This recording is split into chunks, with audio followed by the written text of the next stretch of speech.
Nancy? I'm just going to go, sorry, I'm just going to run over to the boardroom to start the stream because I think you seem to have a quorum. And I'll type in the chat when you can start, okay? Okay, thank you.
Good evening, everyone. Welcome to the Policy Committee for September 14th, 2021. The time is 7 p.m. and we are live streaming, and our meeting will also be available on the board's YouTube channel after this evening's live stream. We will start this evening with our land recognition.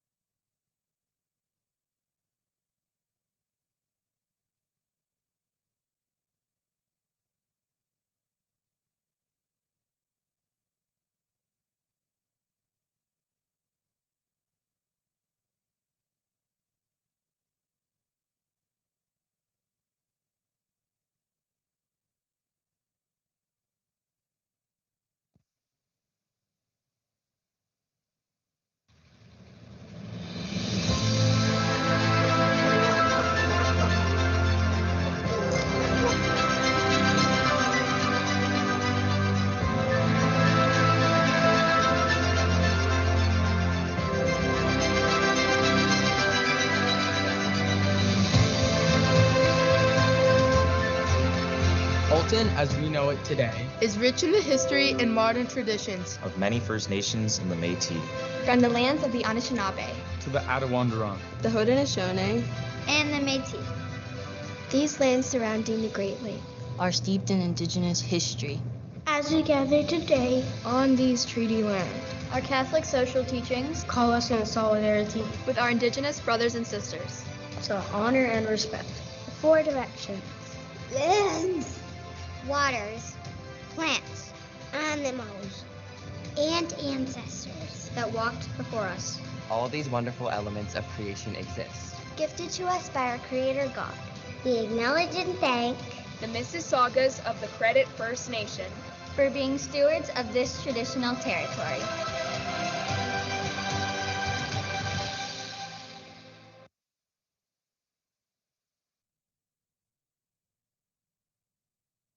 Thank you. And I would like to ask Trustee Agnew to lead us in our opening prayer.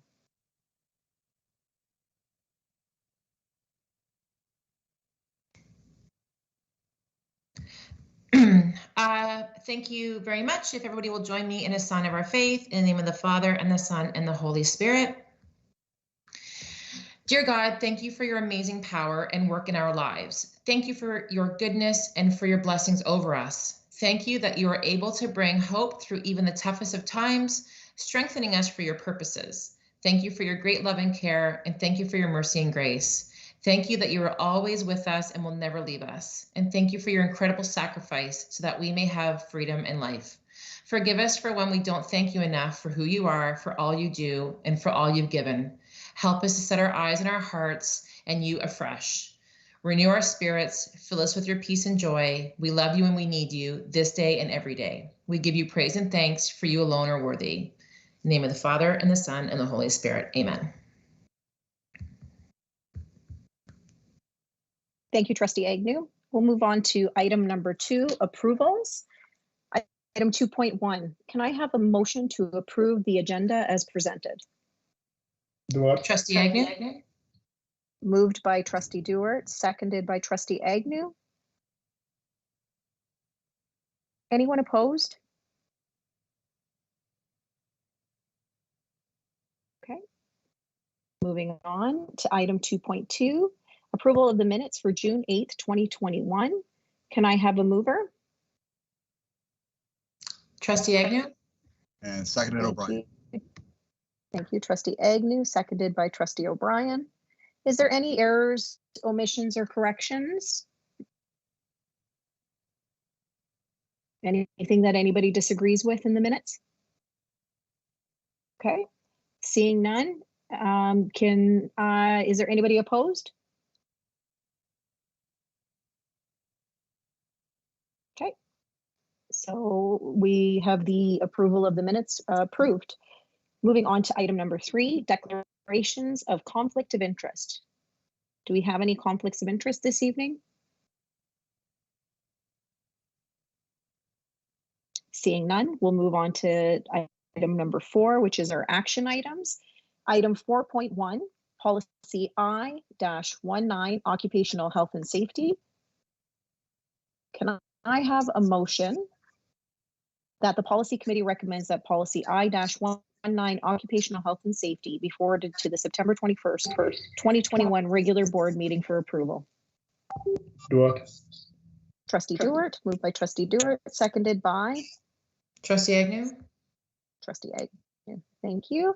And we will hand this over to Superintendent Bakaich for further details on the changes. Thank you, Madam Chair. Good evening, everyone. The purpose of this policy is to provide for your consideration revisions to policy I-19, occupational health and safety, as recommended by staff. The Occupational Health and Safety Act, Section 25J, states that school boards are required to prepare and review, at least annually, a written occupational health and safety policy, and Section 25K requires the employer to post a copy of the policy in a conspicuous location in the workplace.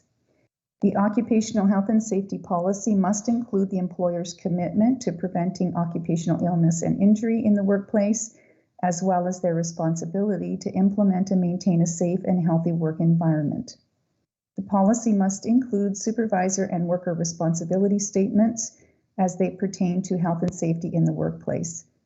Supervisors have the responsibility to ensure that safe and healthy work conditions are maintained in their work areas. Workers have the responsibility to work safely and in accordance with both legislated and employer procedures. As per legislative requirements, this policy will be reviewed, revised if necessary, and dated within a 12-month period. Copies will be provided to each site, and supervisors will be responsible for posting the policy annually in a conspicuous location in the workplace. The Executive Officer of Human Resources and Human Resources Services Management staff have reviewed the policy. A reference section has been added to include the Occupational Health and Safety Act. Apart from minor housekeeping changes, there are no changes to the policy for the 2021-2022 school year. The revised policy I-19 is attached for review and consideration by the policy committee. I'm happy to welcome Kim George, our Health and Safety Officer, to our meeting this evening. We're happy to take any questions if there are any. Thank you. Trustee Dewart, you have the floor. Through Madam Chair, just a question to Superintendent Bakaich. So this policy, the top of the policy, we talk about associated policies and procedures. The first one being VIS 79, which is Indoor Air Quality Investigative Process. So I'm just wondering if that particular policy being relevant today, has that policy been reviewed? Because we are referring that policy. So if we are talking, if going to approve this, then that particular policy needs to be approved. Is that the case, Madam Chair? Sorry, Trustee Duarte, I missed. Thank you through you. Thank you through you, Mr. Sorry, Trustee Duarte. Sorry about that. So which policy are you referring to? The first one, associated policies and procedures, right on top. So that you're referring to the procedure VI-04 complaints resolution process. Yeah. So is that reviewed at the same time as this? Because if you are referring that document, then that document needs to be looked at too. So have you done that? Just because it's relevant now, Madam Chair.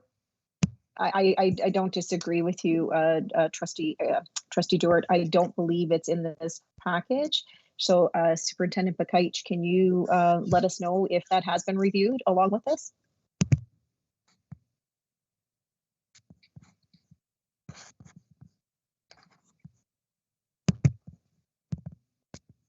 Maybe Director Daly. Director Daly, do you know if this is being reviewed or will be reviewed and brought back to policy as it goes hand in hand with this policy?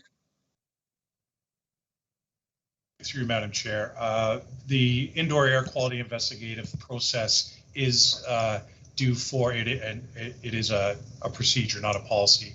It is due for review this year in the 2021-2022 cycle. There's not, from what I can see, I don't anticipate many changes to it, but it is up in this year's cycle for review of procedure.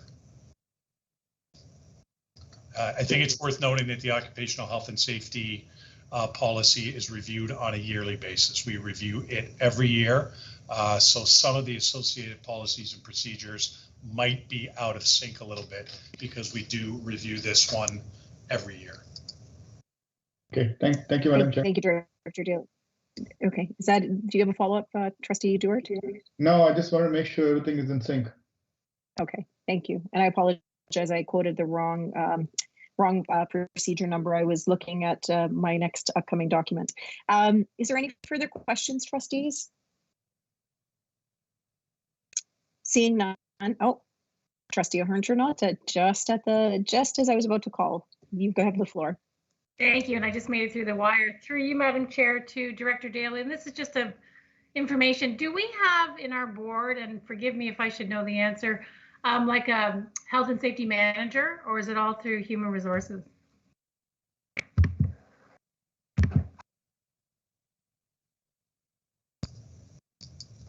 Thank you, and through you, Madam Chair. So our health and safety portfolio is, it falls under our human resources department.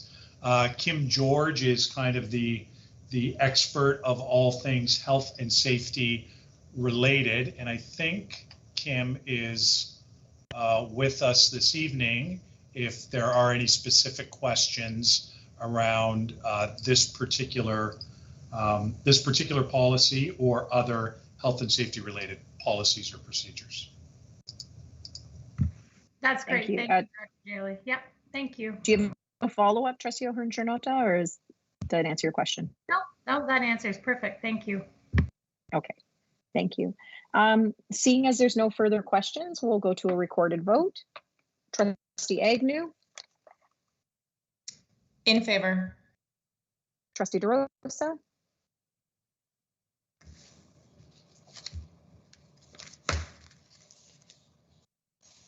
Trustee DeRosa? In favor, Madam Chair. Trustee Duarte? In favor. Trustee O'Brien? In favor. Trustee Carabella? In favor. Trustee Murphy? In favor. Trustee O'Hearn-Turnott? In favor? I don't believe we have any students on, any of our student trustees. If we do, I looked and I didn't see any student trustees. If there are, could you just let me know? And I believe that's it for trustees. I am also in favor. So the policy passes and will be sent to the next board meeting. Moving on to item number 4.2, policy III-15, workplace violence. Can I have a motion that the policy committee recommends that policy III-15 be forwarded to the September 21st, 2021 regular board meeting for approval? I'll move that. Charnota. And seconded. Thank you, Trustee Charnota. Seconded by Trustee O'Brien. Okay. So I'm not sure who will be speaking to this. Is that you, Superintendent Bakait, who will be speaking to this, or will it be Director Daly? Yes, I can start, Madam Chair. Okay.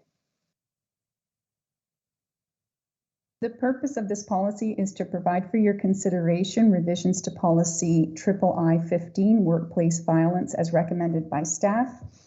The Occupational Health and Safety Act 2010 states that school boards are required to review annually and revise, if necessary, its policy on workplace violence. The Executive Officer of Human Resources and Human Resources Services Management staff have reviewed the policy. References have been updated, and apart from minor housekeeping, there are no changes to the policy for the 2021-2022 school year. The revised policy, III-15, workplace violence, is attached for your review and consideration. And I welcome this evening Senior Manager of Human Resources, Laura Fries, who did review this policy as well. Thank you, Superintendent Bakait. I'll open the floor to any trustees. Is there any questions?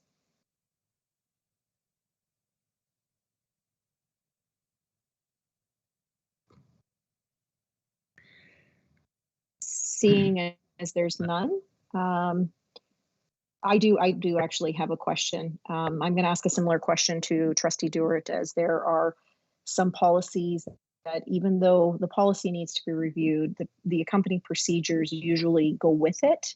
That means all of it should be reviewed. So the workplace, sorry, it's policy I just lost it here. Where are we here? My apologies.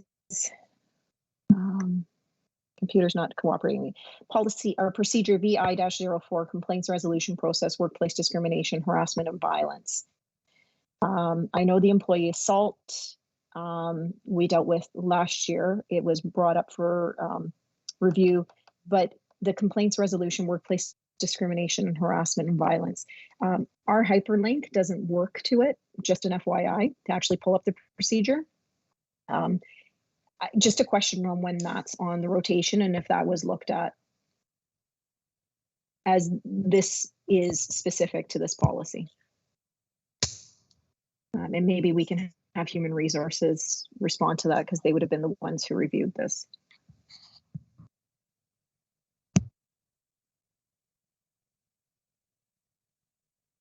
Did you want me to respond to that?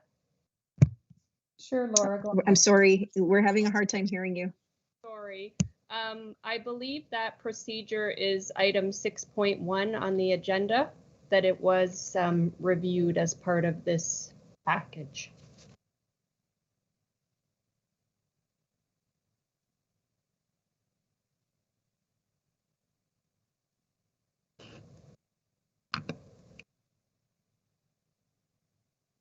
Sorry, but there's no changes that were made to it. So are we saying that there was no changes needed? No changes were made to that policy other than to review it and update the dates.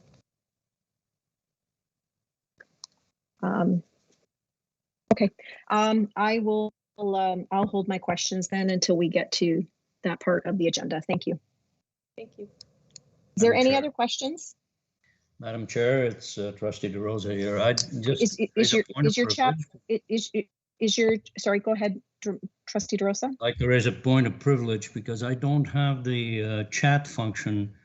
It seems to be disabled. I'm not sure whether that's normal or not, so I can't line up for questions. I can only vote.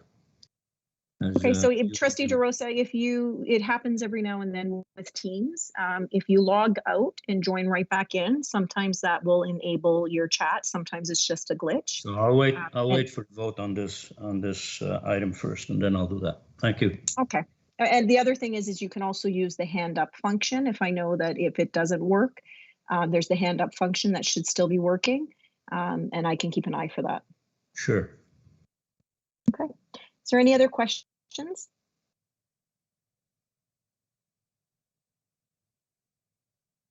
Okay, seeing none, we'll go to a recorded vote. Trustee Agnew. In favor. Trustee DeRosa. In favor. Trustee Dewart. In favor. Trustee O'Brien. In favor. Trustee Carabella.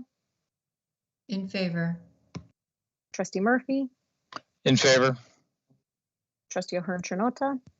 In favor. And I am also in favor. So this policy will be brought to the next board meeting. Moving on to item 4.3, workplace discrimination and harassment, policy II-16.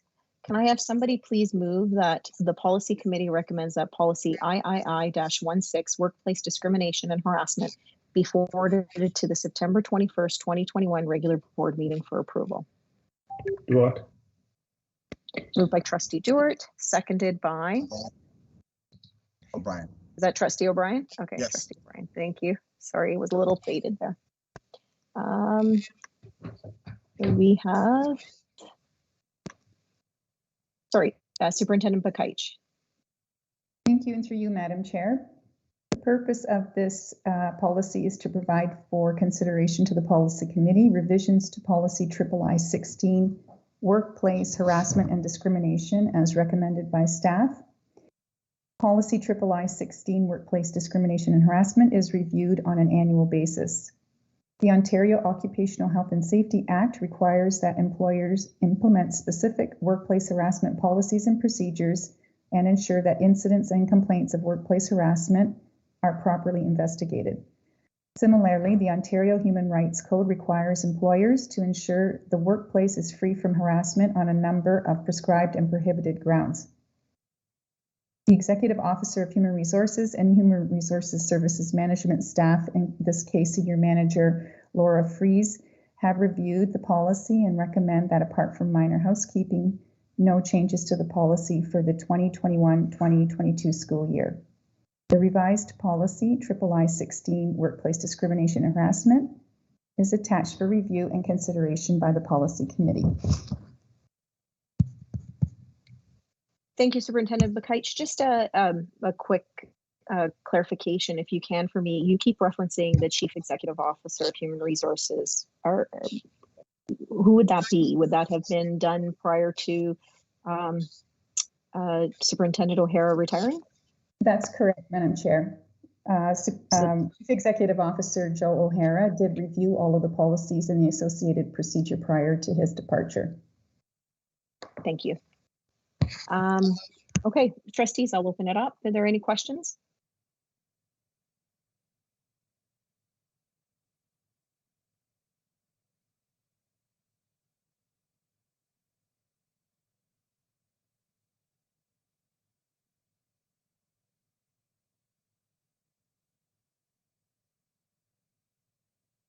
Seeing there's no questions, I do have one question again. So there were no changes noted on this policy. So everything has been in line. And I know it does say, I know we've said that it needs to be reviewed every year. I noted that we didn't review it in 2020. So it's been 2 years since these have been reviewed. So there was no need for any changes. There's been no changes to occupational health and safety in the last 2 years. Madam Chair. 1 second, Trustee DeRosa, I'm just asking a question. Yeah. for either Superintendent Bakaich or Human Resources? Madam Chair, I can take that question. It was reviewed last year, to my knowledge. I believe that was Director Daly presented it to policy last year.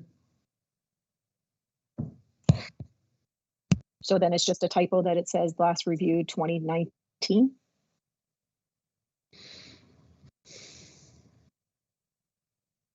Sorry, on my copy in the description, or on my copy, it does say that it was reviewed September 14th, 2021, and the previous was, yeah, that must be. This is September 2014. Yeah. And last reviewed, I have 17th, 2019, and that's what's posted on eScribe and on our board website. Yeah, correct. You're right, Madam Chair. It should say 2020. Okay, thank you. So it was the same for the other policy as well. Okay, thank you. Okay, Trustee DeRosa, you have a question? I'm still having the same problem with the chat and the hand up, but I think I've resolved my question. Thank you very much. Okay, thank you. Seeing as there's no other questions, we'll move to a vote. Trustee Agnew? In favor. Trustee DeRosa? In favor. Trustee Duart? In favor. Trustee O'Brien? In favor. Trustee Carabella? I'm opposed. Trustee Murphy? In favor. Trustee O'Hearn-Chernotta? In favor. I am also in favor. The policy will be sent to the next board meeting. Thank you. Moving on to item 4.4, policy I-06, delegation to the board. Trustees, as we recall, we looked at this at the last policy meeting and everybody had asked for a little bit more time to review and to submit any recommended changes to this. Everybody was given an opportunity to respond. I have not received any feedback, and I don't believe Marta or Superintendent Bakaich have received any further feedback on this policy. So I will open it up by asking for a motion to approve or move that the policy committee recommends that policy I-06 delegation to the board be forwarded along with amendments to the September 21st, 2021 regular board meeting for approval. Moved by Trustee Agnew, seconded by O'Brien. Trustee O'Brien. Sorry, Trustee O'Brien, your mic's a little faint this evening. I don't know if it's my end or if it's on your end. No worries, I'll speak a little louder, thanks. Okay, thank you. Okay, I will hand this over to Trustee Agnew for further comment.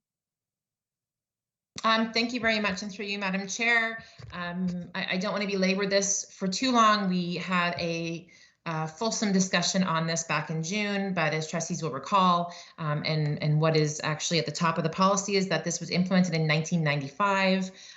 Numerous things have changed since then.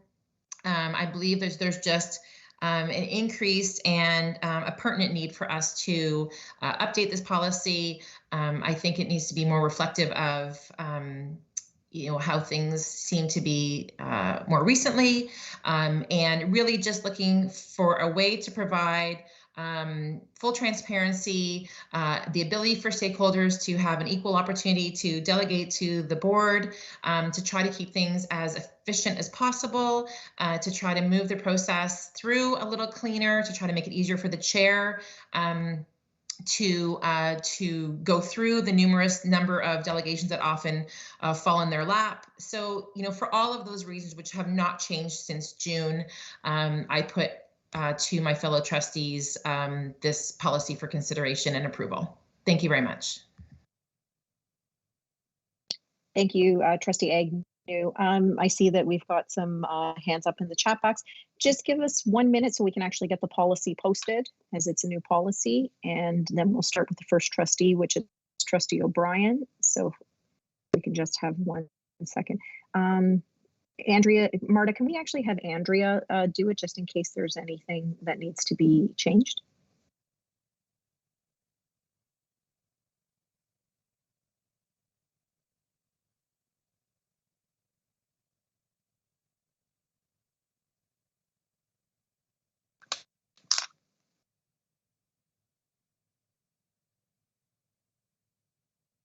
Andrea, are you able to share your screen? Sorry, yes, I'm just pulling it up right now, Trustee Puzo. No worries.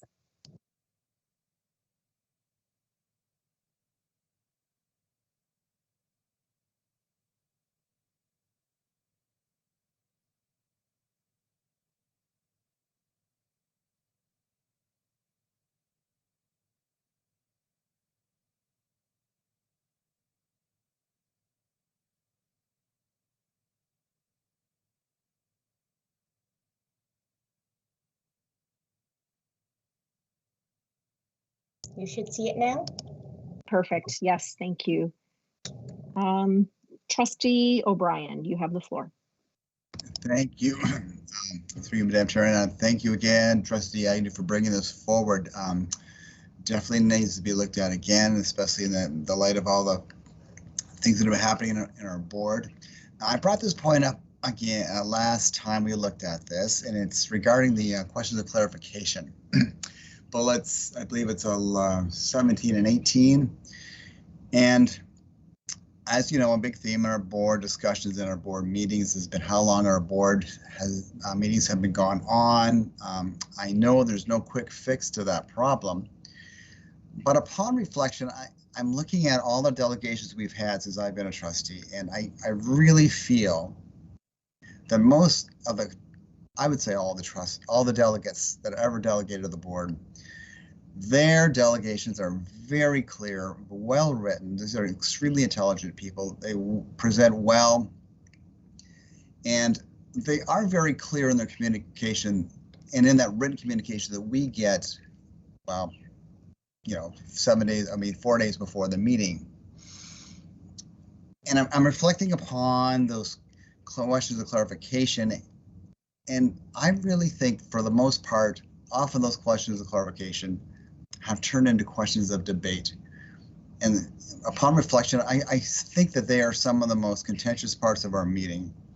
And they often do end up taking more time than they need. So I'm wondering if trustees again, and I did bring this forward last time, if they would consider, and it sounds like a radical idea, of just eliminating the question period. Have the delegates present their delegation. Trustee O'Brien, you froze there for a minute. Did you say something or did you pause? I think it might have been a pregnant pause. Well, Trustee O'Brien? Yes. I'm wondering if we could eliminate. Okay, there you are. I don't know how much you missed. We missed. Okay, so I missed a bit. Okay. Yeah. Okay. I'm just putting that. You're looking. So eliminating bullets 17 and 18. Which in other is words, getting rid of the question period altogether. I'm not putting it forward as a motion. Just want trustees to just think about it. And again, keep it in mind there are a lot of other issues going on in our board, and that again, our delegates do really elucidate and write very well. Thank you, Madam Chair. Okay, Trustee O'Brien, do we have, maybe we'll do this with consensus. Do we have any objection to what Trustee O'Brien is proposing? Yes, Madam Chair. I object as well. I do as well. Okay, so the 1, 2, 3. And I see Trustee Murphy, you have written that you agree with Trustee O'Brien. Is anybody else in agreement with this strikeout? I'll agree with that, Madam Chair. Okay. Madam Chair. Yeah, Trustee O'Brien. I mean, if trustees are open to it, I just wouldn't mind hearing the reasons for the disagreement. I mean, just to hear you out. Thank you. You know, I think Trustee O'Brien, I think this isn't really meant for a debate as opposed to be more collaborative and productive on creating these changes to this policy. So they don't have to give you a reason why they agree or disagree. I totally accept that, Madam Chair. Okay. So we'll move on to the next person. Madam Chair, can I just Trustee, can you just give me 1 second, Trustee Dewart? Yeah, I'm considering my statement. Okay. Okay, so you're reconsidering. Well, it's a tie anyways, and I don't agree with the no clarification questions either. So I don't think we have consensus on that. So Trustee O'Brien, do you have a follow-up comment? No, I just no, I've said everything I had to say. Thank you, Madam Chair. Thank you, Trustee O'Brien. Trustee Dewart, you have the floor. Yeah, I've just looked at it again. I'm thinking it's okay to leave the statements there. Trustees may ask 2 questions, and trustees will have 3 minutes for that. I'm thinking it's okay to leave that, but. Okay, thank you. Trustee Dewart, did you have another comment? Because you were in the chat before. Yes, I have another comment, Madam Chair, but it's relating to something else. Are you ready to jump to the other comment? Yeah, absolutely. Okay. We've moved on. So we're good. So, Madam Chair, my comment here was regarding the bullet number under requirements, bullet 1, 2, 3, 4, 5, 6, bullet number 6 here. We said delegates may be heard at public committees of the board. That means all committees of the board on an item on the agenda of concerning matters within the committee's terms of reference. So if we have a STEM committee, and I asked the question last time, so if we have a STEM committee, we can have delegations out there. Is this very productive? I'm just wondering, why don't we just limit it to maybe policy, maybe CEC or CPIC? Because when you say committees, it becomes everything. So, Madam Chair, if we can go around and ask the trustees what we think. What do you think? So, Trustee Dewart, what I'm understanding is you're looking at any of our basically our mandated. Yes. Yes, that would probably be okay, but I'm not thinking about other committees because it may not be productive at all. And anyway, it has to come to the board for approval for anything. Right. Okay. Trustees so statutory committees. Thank you, Andrea. Do we, trustees, do we have consensus on this? I agree with Trustee Dewart. I'm fine with that as well. Okay. Trustee DeRosa? Could you clarify for me what Trustee Dewart is advocating?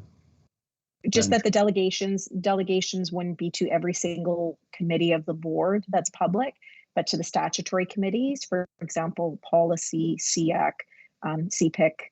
I think that's it for statutory committees. That might seem, I would agree that might be a good middle point, but I'm generally not in favor of limiting debate or limiting question period, especially since it's part of. Sorry, Trustee DeRosa, we're not on the debate piece. We've moved on to delegations. Okay, I don't support it. So you don't support Trustee Dewart's recommended change? No. Okay, thank you. Trustee Murphy, Trustee O'Hearn-Giornota. I support it. Okay, the change, thank you. Trustee O'Hearn-Giornota. Could I just get a list of the statutory committee meetings? So it'd be audit, it'd be policy, it'd be board meetings. What else am I missing? CEC. CPIC. And the delegations would go, so potentially in this policy procedure, it would be 10 delegations maximum for 5 minutes apiece at each of these statutory committees? Potentially, yes. Yeah, I'm not. And if they're denied that Trustee Agnew, correct me if I'm wrong, I thought that they don't, the point is they don't get to do a repeat delegation. Thank you, Madam Chair. I think that's the idea behind it. And I mean, I also would, and this is just a question I could put out there, there may be an opportunity for the individual committees to put some more specifics around, how they would like to see those delegations done. But the idea behind it would be, for clarity purposes, I'll pick policy. There's a policy in front of us for consideration. Ideally, we want to have most of those discussions, if we can, at the policy committee, so that when it does come to the board table, hopefully it's already been discussed and we've vetted everything out. So in an opportunity like that, it to me would make sense to have a delegation at the policy committee while we're having those conversations around it. And yes, the idea would be that there would not be a duplicate delegation. If someone chooses to delegate on a particular matter at policy, they wouldn't delegate on that same matter when it comes to the board table. Thank you. Does that clarify for you, Trustee O'Hearn-Trinota? It does. It clarifies the intent for sure. Okay. Did you, Trustee Guzzo, can I ask how to put my hand up for more? Do I put it in the chat? If I'd like to, I haven't moved to you yet. We're still on Trustee Dewart's amendment here. Yes, I do want to speak to it, so if I can be in the lineup. Sure. Director Daly, I see that you had your hand up. Thank you, and through Madam Chair. Just to note that standing committees also include our SAL committee and our discipline committee, and I don't think either one of those would be appropriate for delegations. I don't believe we asked for standing committees, Director Daly. It's statutory committees only. Sorry, my correction. Those are statutory committees. So the discipline committee and SAL are both statutory committees. Okay, so then we shouldn't then put statutory committees, then we should be specific. So Trustee Dewart, we can then spell it out, I think. Does that make sense? I think so, Madam Chair, to be clear, because anybody can challenge that in future. Right. Okay, so let's spell it out. So you were thinking policy? Policy, CIPIC, SEAC. I'm not sure about audit. Director Daly can let me know about that. Whether that's. And what about Indigenous Education Advisory Committee? Yeah, so that's where we get into trouble, because if you have enough of delegations there, you're not really going to be productive. So that's what I'm trying to get at. Okay. So let's start with this, and if you think it works very well, then maybe we can expand it in future. Okay. I have a point of clarification. Yep, I was just about to get to you, Trustee Carabella. You can go ahead and ask your question. Thank you, Madam Chair. Well, if we're going to add CPIC and SEAC in there, they really should be involved and asked if they want delegations. It involves, could potentially involve time. I mean, it's important to communicate. I understand that, but I think they should be asked. And my other point is that when we were discussing about correspondence policy, to go to on the agenda of the policy committee and SEAC agenda and CPIC agenda, I think the consensus was not to allow, not consensus, but well, it was not to allow correspondence to be submitted to these meetings. So I'm not understanding why we're promoting a delegation and not a letter that somebody could write about the policy, about the agenda, that we could work from a written submission as a letter versus a delegation. I'm not sure I support the delegations for all these committees now when I'm having clarity. So okay, so then I have you as not supporting it. Okay, thank you. We can deal with the correspondence as correspondence is a separate, so we'll deal with that when we get there. So, but I understand your rationale. So we'll put that you're not in favor of delegations to these committees. Okay, so we've already, at this point, I think we've already gone back. It's not the same, it won't be the same chairs this year. Their chairs have not even been elected at this point, and there would be a terms of reference that staff would be working with them for, so they can determine how their delegations will work. So to send this back out for further stakeholder, I think we've already put it off to this meeting. So this isn't new. This is actually limiting it more. So we've got now, so I've got Trustee Carabella as not supporting the change, Trustee Dewart supporting, Trustee Agnew supporting, Trustee Murphy supporting, Trustee DeRosa is not supporting, Trustee O'Brien, did I hear from you? No, thank you, through you, Madam Chair. I'm not going to support this. If there's a delegation, I would, and I'm not on those committees, I really feel it would be more in touch with those committees if that came to the board. Thank you. Okay. So that's Trustee O'Hearn-Ternota, where did you fall on this? Well, I fall right in the middle because I would like to make this work, but my concern is the specifics around the delegations per each meeting or per each committee. So if I can feel comfortable that, let's say, the policy committee, CPIC and SEAC have the ability to say, okay, we'll allow 1 delegation or 9 delegations to make this work, then I would be okay with that.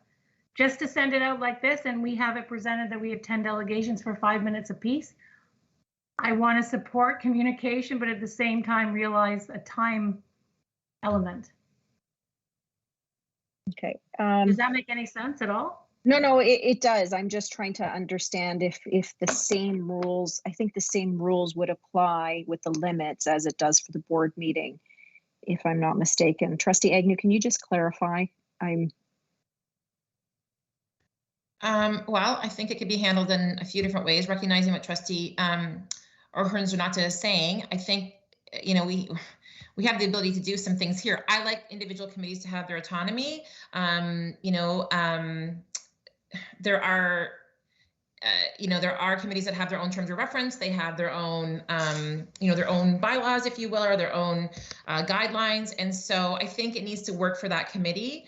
I'd be fine implementing this across the board, but to your point, I don't know that that's what's going to work for SEAC or for CPIC or for any of those committees. And perhaps, SEAC is like, you know what, we would be more comfortable allowing, to whatever that might be. So we could,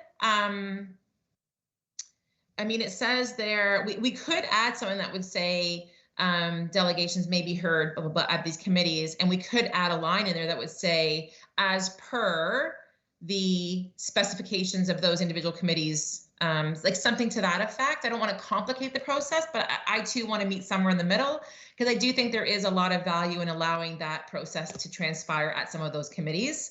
But how do we make it best? And could we, could we delegate / communication, as Trustee Carabella said, so that committee is allowed to choose whether they'll allow personal delegates or whether they'll allow correspondence to be added to their meetings, whatever way they see fit. Does that make sense? I think it does. I think then the challenge might become, and this is just my sense here, is that the challenge then becomes that, CPIC allows delegations and SEAC doesn't. I'm just picking that out of the air. And, I know that in the past, these committees have allowed correspondence to come in.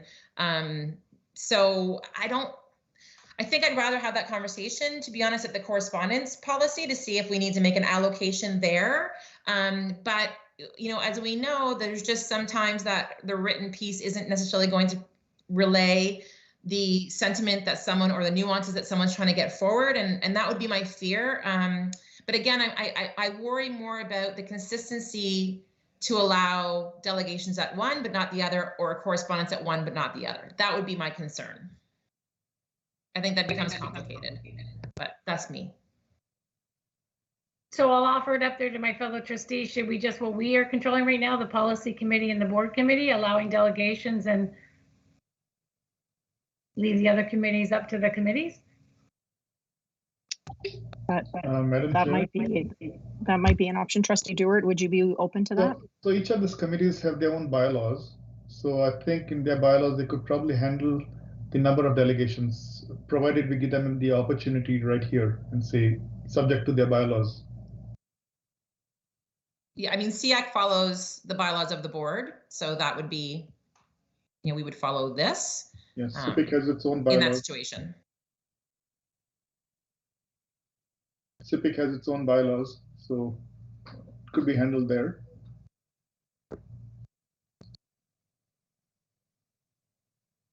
Okay, I don't know that their bylaws actually address this though, so I think it would have to be done in terms of reference.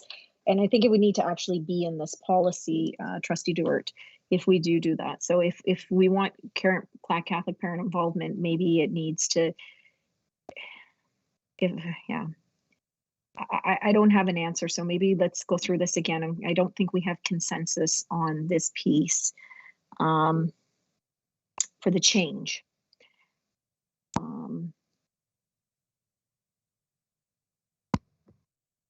So that won't, yes, Trustee DeRosa? Just a word of caution, as I listen to the discussion going around the table,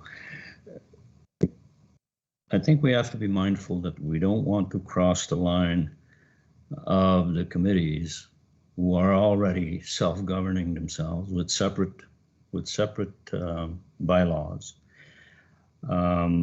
We may be trying to fix something that really doesn't necessarily need to be fixed. That's all. So we need to leave the committees the autonomy to operate.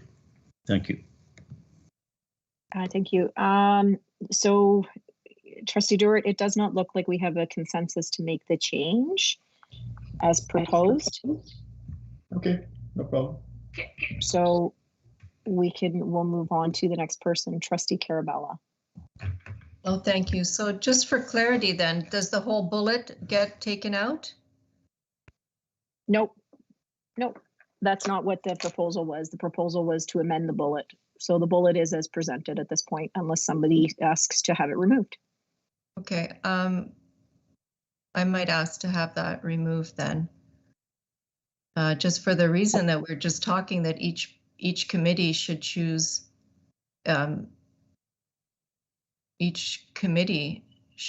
if they would like to have delegates or not.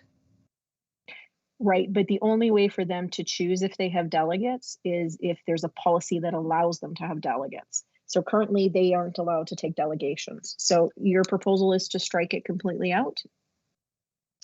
Delegates may be heard. No.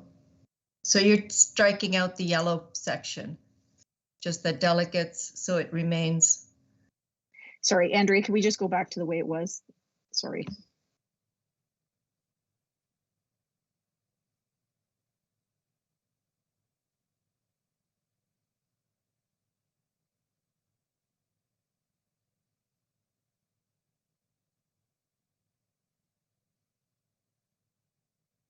That's what it'll look like, Trustee Carabella, which is what was sent out in the packet.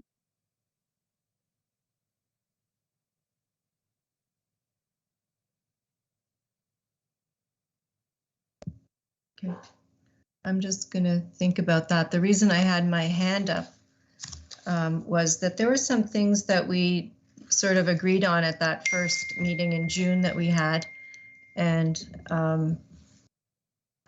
I didn't see them here. I know under requirements, under the first bullet, that we had a consensus. Maybe you have it in your notes, Trustee Guzzo, that the first one would be ending with by the end of the day, that we would be submitting the request in writing to the Office of the Director no later than 7 days prior to the meeting of the board by the end of the day.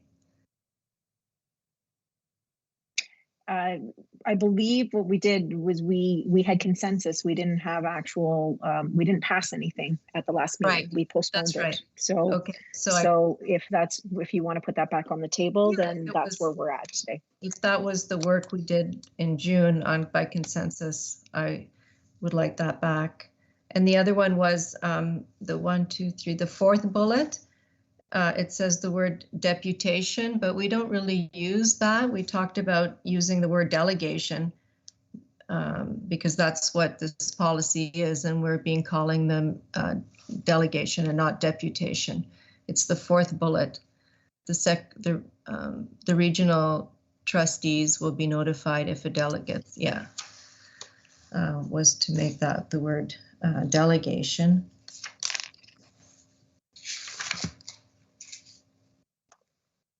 And then, so those are the, and then I would like to keep in that, well, I would like to keep it the 10 minutes. I don't know if we had a vote on that or not. I would like to keep it as a 10-minute presentation. and not the 5 minutes. Because I think people need time to speak and have their thoughts on paper. I know how difficult it is to speak under 10 minutes for some people, some delegations, and some have been shorter, which is fine. It's always fine as well. Okay, Trustee Carabella, I think we need to go one step at a time so that we can go through this. So let's go back to the first one, which was the piece on delegations need to be submitted. Where was it? Right there. Anyone, delegation or individual, presented to writing to the chair of the board and secretary of the board 7 days. And we had put, I believe it was Monday was what we had discussed. The Monday prior. Yes, I remember. By 10 a.m. No, this is a delegation request. Yes, that's where I'm at. It's Anyone usually delegation the shall be week permitted before. to make only. Right. I think she's changing the wrong bullet. Okay, so which bullet were you referring to then, Trustee first Carabella? one. I'm trying to pull up my notes. I don't have it right in front of me at the second. So the first bullet under requirements. Mm-hmm. An individual or group wishing to delegate to the board. That's right. Shall submit the request in writing to the Office of the Director of Education and Secretary of the Board no later than 7 days prior to the meeting of the board, and we had consensus on by the end of the day.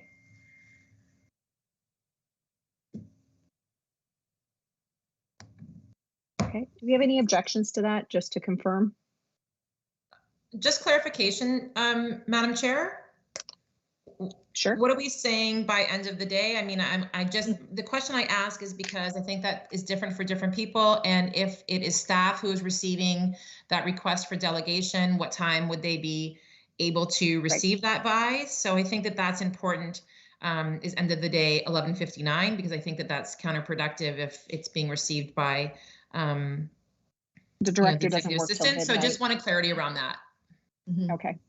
Yeah, absolutely. I thought we had said 10 a.m. and I apologize. I'm trying to pull up my notes and I can't do it fast enough here. So end of day needs to be defined. The board, what is the board office director daily? Would you say it's 5 p.m.?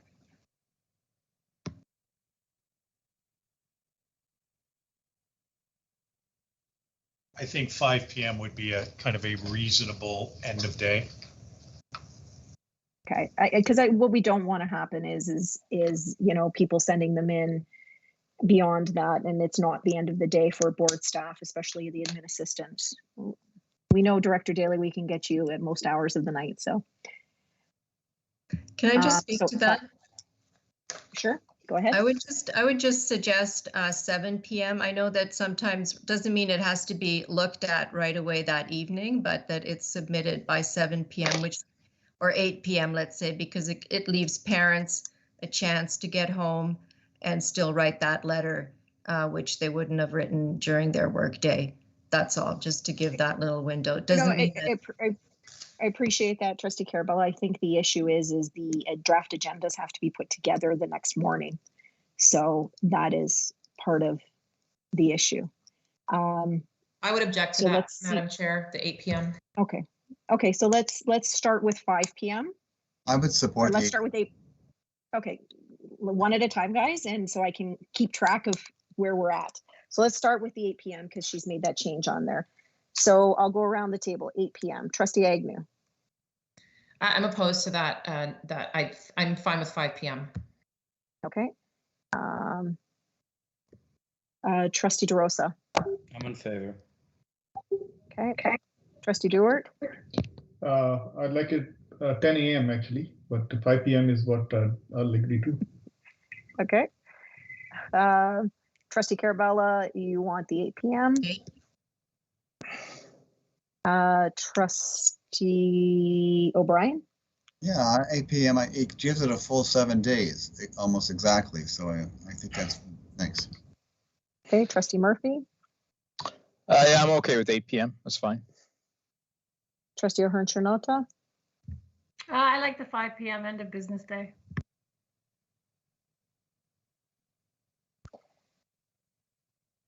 I too like the end of business day as well. So I think we're split 4-4. So we don't have consensus on 5 p.m. or 8 p.m. So it'll just be by the end of day to the board, a meeting of the board, which would be whatever is defined as prior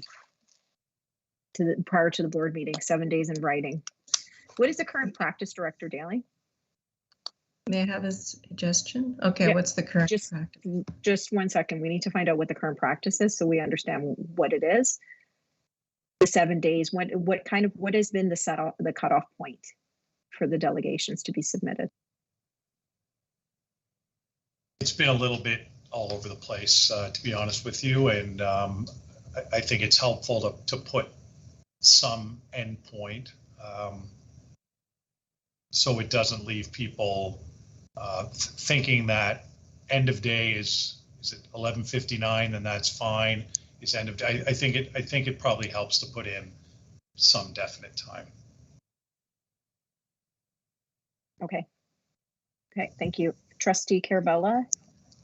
Well, I was just going to suggest that if it stays in at 8 p.m., then when it comes to the board, we can bring that topic up again. Why would... sorry. Whatever, leave it where... Sorry, you know what, Trustee Carabella? I think that this is what we're here to do right now, is to work through this and not to bring it up again at the board.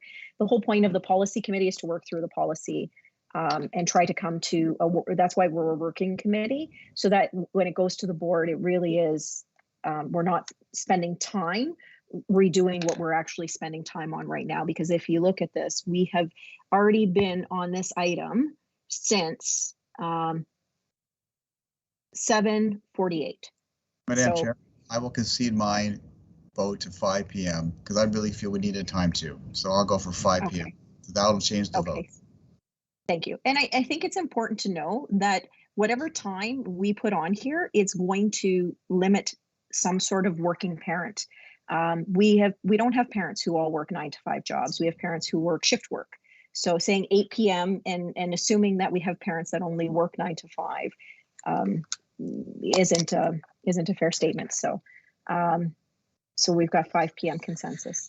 Trustee Carabella, you had another point?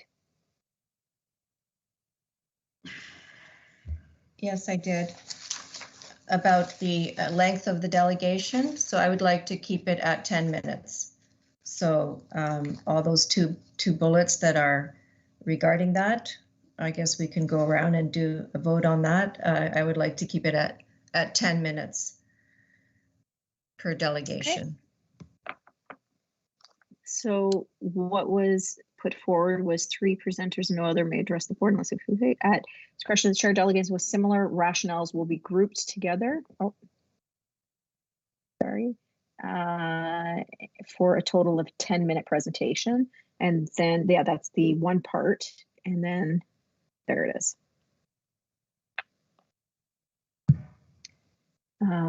Okay, so trustees, Trustee Carabella has proposed we revert back to 10 minutes. Trustee Agnew? Sorry, no, it's fine. I just didn't think that was the area. I thought there was another area where we show that strikeout. My hand's up. Okay. I'm just clarifying, Trustee O'Brien. I'm just trying to help them find the specific area. There is an area where it does say, I believe specifically the number of delegations and the length of time. So I'm just trying to see if you can find that so it makes it a little bit clearer. No worries. Because that would have been part of that.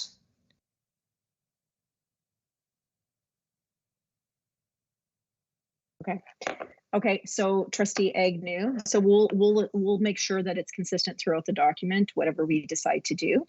Are you in favor of the 10 minutes, keeping it a status quo at 10 minutes?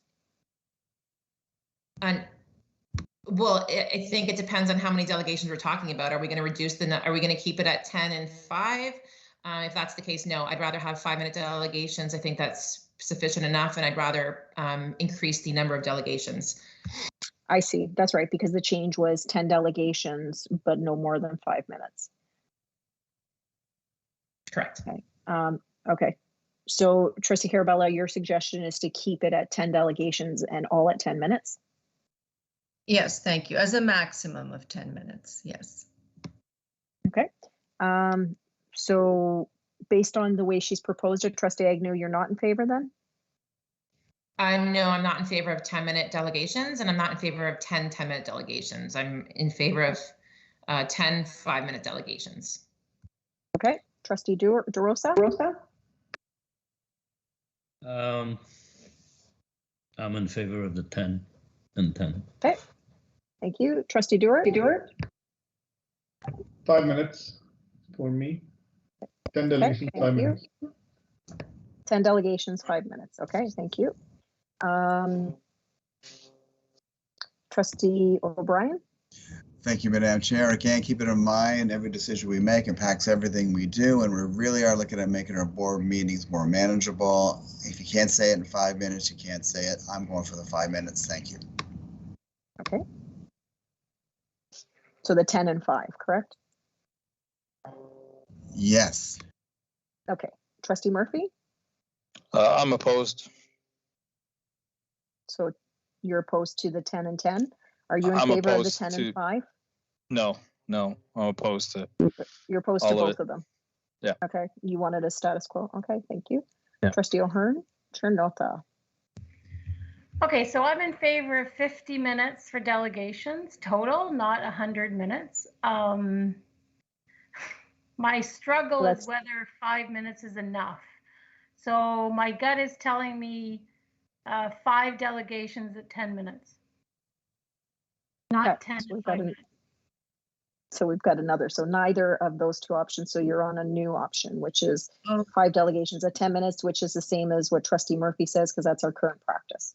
Oh, I'm sorry. May I have a point of privilege? Because then maybe I'd like to, I was proposing to keep it the way we have it, the 10-minute delegations with 5 as a maximum, unless. Okay. Was I not clear? All right.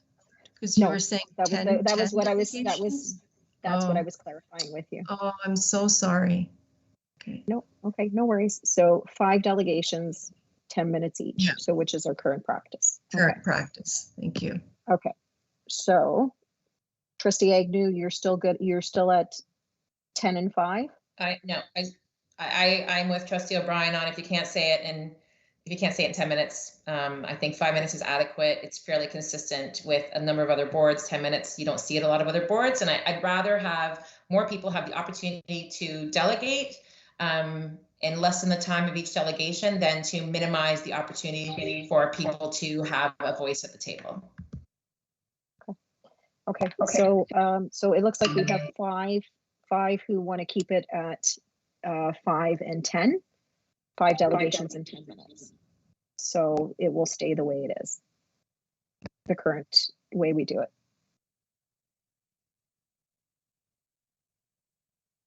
Okay.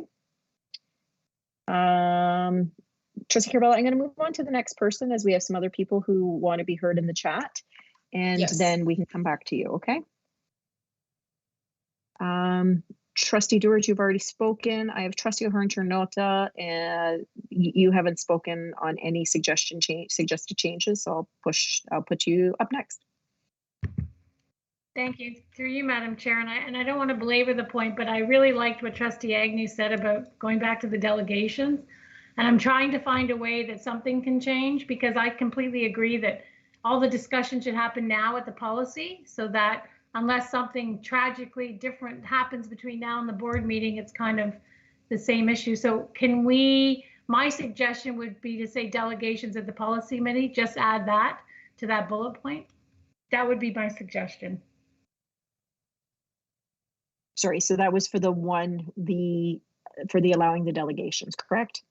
Just at the policy committee meetings. Just at policy. Because usually the policies and procedures we're talking about in my tenure, that's where we're making decisions upon procedures and policies. And if anyone wanted to delegate, I think if I was a delegation, I'd want to delegate at that meeting where we're brainstorming and we're making suggestions. When it gets to the board, unless again, if something drastically changes between the policy meeting and the board, it should be common practice. My suggestion. Okay, so we'll go around and ask if that's okay, Trustee O'Hearn-Trinota. So that is your suggestion. So Trustee Agnew.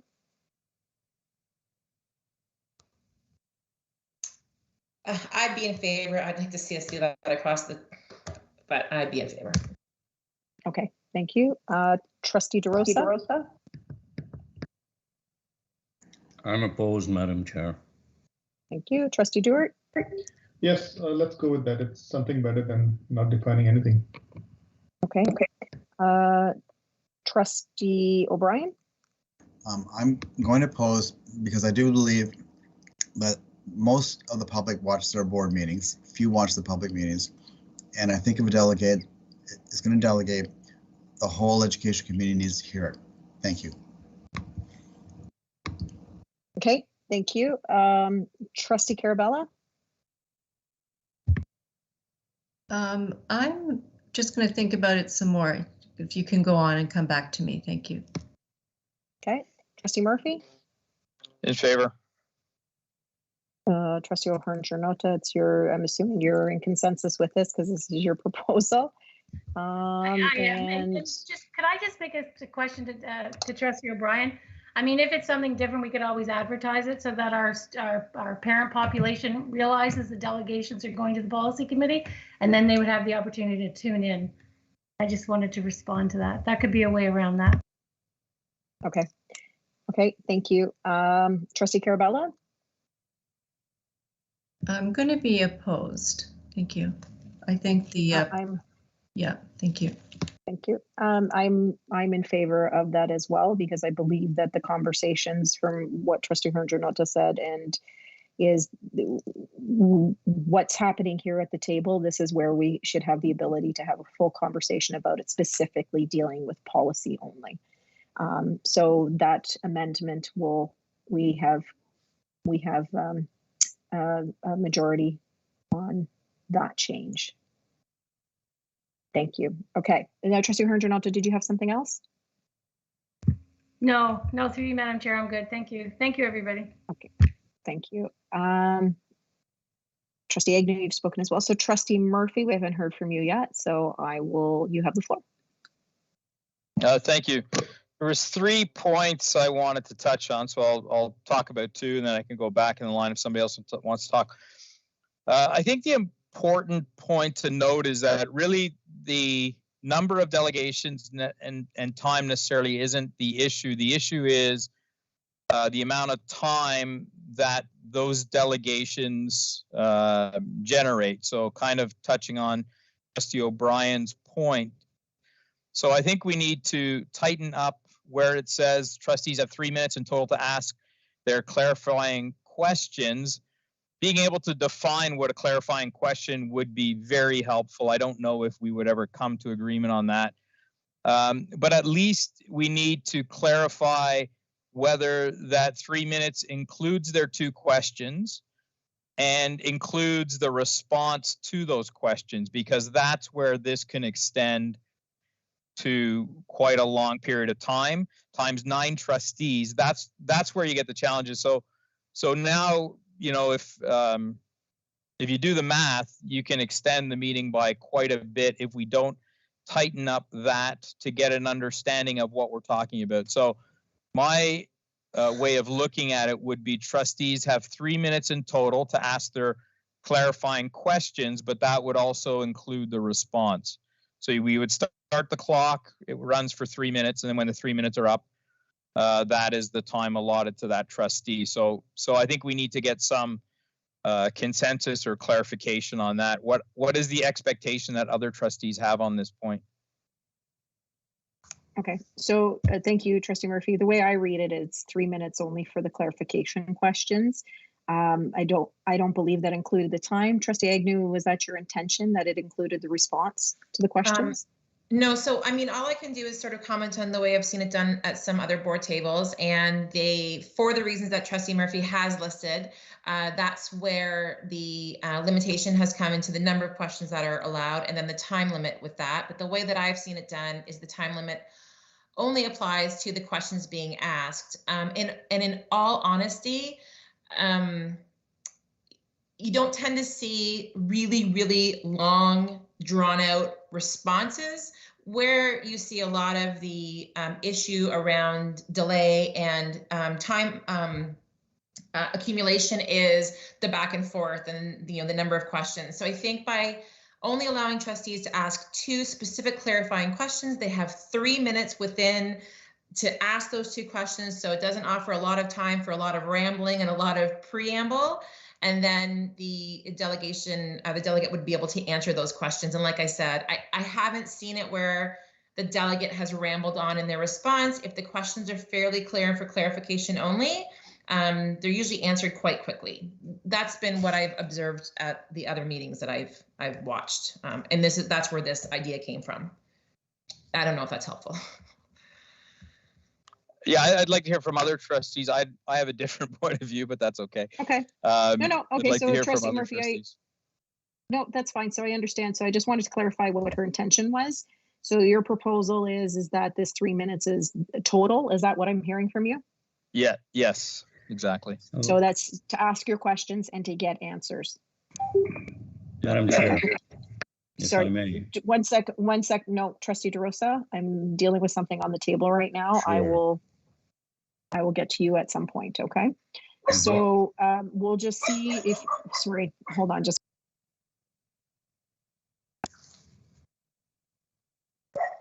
There was a squirrel at the window, so my dog is barking, I apologize.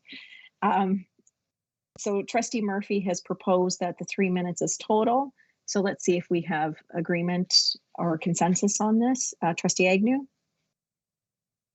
Yeah, I'd be in favor of that, Madam Chair. That's not a problem. Okay, thank you. Trustee DeRosa? I'm opposed, but I have a reason, but that's okay. Okay. Trustee Dewart? Yeah, I like this idea because it's, yeah, if you're prepared for the meeting, then you can ask your question and you can get a quick response too. So I think that's good. Okay. Trustee Carabella? I would say that no, that it limits the people delegating. I think they've made an effort to come in if they get asked a question and spend a bit more time. I can't control how much we can control the trustees and how our questions and the time it takes to ask our questions. But I'm hesitant to limit our delegate. Thank you. Okay, thank you. Trustee O'Brien? I am in favor, and I do think Trustee Murphy brought up another point that defining what a clarification question is really needs to be done. I know we're not going to vote on that yet, but I am in favor of this, making it 3 minutes for the question and the answer, yes. Thank you. Okay, thank you. Trustee Murphy, I can assume this is your proposal, so you're in favor of this. Trustee O'Hearn Chernota? Yes, I'm in favor. Okay, thank you. Hi, everybody. Thank you through you, Madam Chair. I have another, so I sat here and timed a minute, and it's a very long time to ask a question. So 3 minutes to ask 2 questions to me is way too long. I would say we get 2 questions to take a total of a minute to ask the clarifying question and leave the delegations to respond in their own timing. So I would say 2 questions and we get 1 minute to ask both questions. Okay. So you're proposing a further change? Yes, I am. Yep. Okay, so then I'll put that you're not in agreement, so we can move forward with this part. 1, 2, 3, 4, 2, 3. I'm in favor of the limitation that Trustee Murphy has proposed as well. So that puts us 5 to 3. So Trustee O'Hearn, I can come back to you if you want, if we want to go further into that, or are you satisfied that the majority are okay with what Trustee Murphy has proposed? Well, I'll go with the majority. Am I satisfied? No, because I still think we're giving ourselves 3 minutes to ask 2 questions. It shouldn't take that long. Okay. All right. Okay. Thank you. So the change will be made. Now, I believe everybody has had an opportunity to. Sorry, Trustee Goose, I had 2 other points. Oh, you get 1 more, Trustee Murphy, and then you got to go back in. I'm giving everybody 2, and then I got to go back around full. Sorry about that. No You're right. problem. I only gave you. No, that's fine. So now I have to pick my favorite one. Okay, I'll take this one. So we had a situation, even though it's not probably common to happen, where we had a tie vote in our response to delegations, and the tie vote ended up with no decision and no action, which I think we have to be able to give our delegates an action or at least a decision. So I think that a tie should end in an automatic as accepting the delegation as information, as opposed to no decision. Isn't that a violation of Robert's rules, though? Sorry, Trustee, just 1 second, Trustee O'Brien. Trustee Murphy, I apologize. I lost you there for a minute. Can you just repeat what you just stated? So in the event of a tie vote, the delegation should be accepted as information.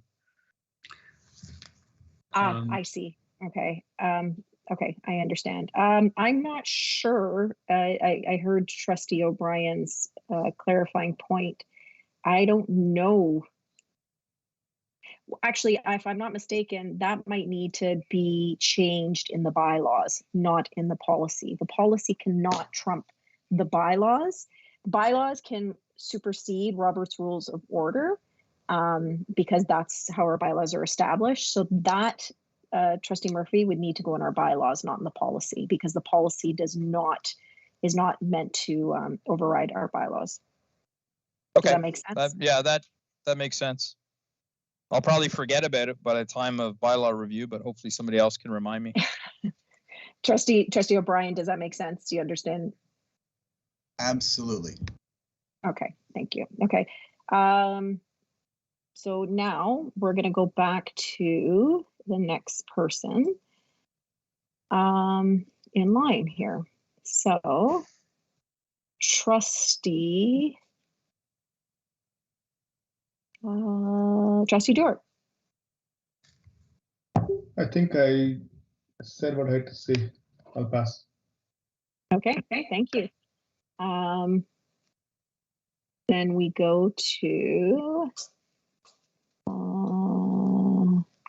Trustee Carabello. Thank you, Madam Chair. So it's the two bullets just before the response to delegations on page 3 of 4. And we're just repeating one of the bullets actually is in the following paragraph. See, it says the chair of the meeting may expel or exclude a delegate from the meeting should they, yeah. So I think it can stay in the bottom there actually and take away the bullet. And because it's just the same. They may expel or exclude, yeah.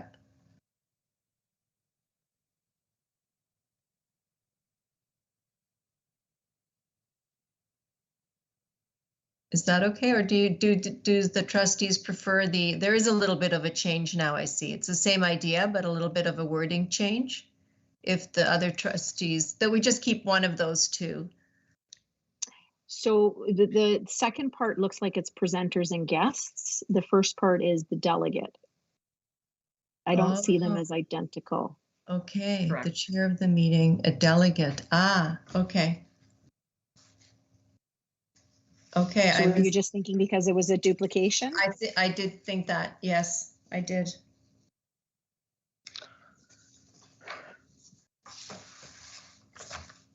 And then, okay, so then in my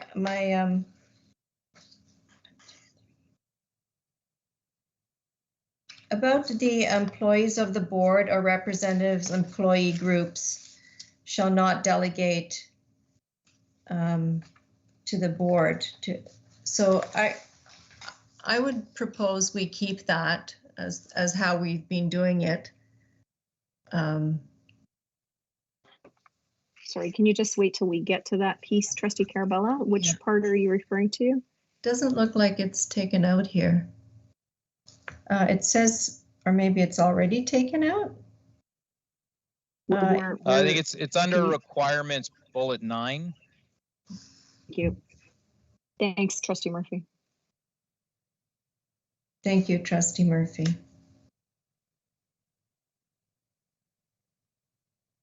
Okay, commercial enterprises are prohibited from appearing before the board as a delegation for purposes of promoting their products and services. So No. you're looking to... No, the one above it. Where's... Okay, the number of declined individuals or groups who requested to delegate will be made public. It's missing from your copy, Chair. I wonder, yeah, I wonder, you know what? I wonder, Andrea, is this the one that got posted to the board website? I'm just trying to see here.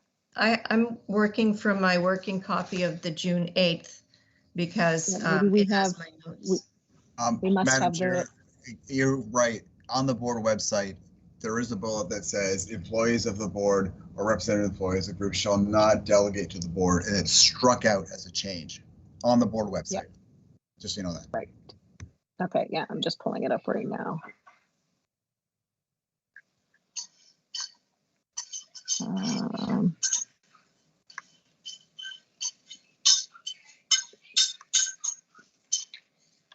Okay, can we just have 2 minutes? Just give me 2 minutes, everybody, just to, I'm not suggesting we take a break, and just need 2 minutes just to pull something up, okay?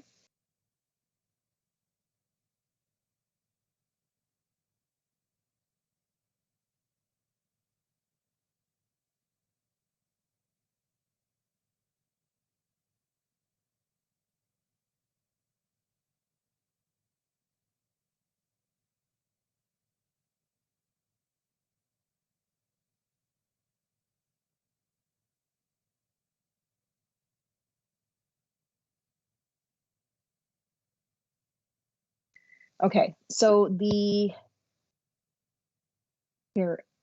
so when a request to delegate is denied, yet with a copy to all trustees. Okay, yes, that was there. Sorry. So Trustee Carabella, are you looking to keep that?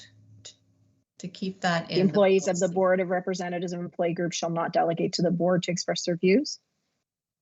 To express their views relative to their employment or professional interests. They can delegate as parents and... Okay, so you're looking to strike that. Okay, so Trustee Agnew? No, I'm opposed. I believe that our employees are one of our largest stakeholders, and I believe that the group that represents them should be able to express their views and have that voice at the table. I think it does offer, again, another level of collaboration and transparency, and I think it should be allowed, which is why I suggested to have it taken out. Okay, thank you. Trustee DeRosa?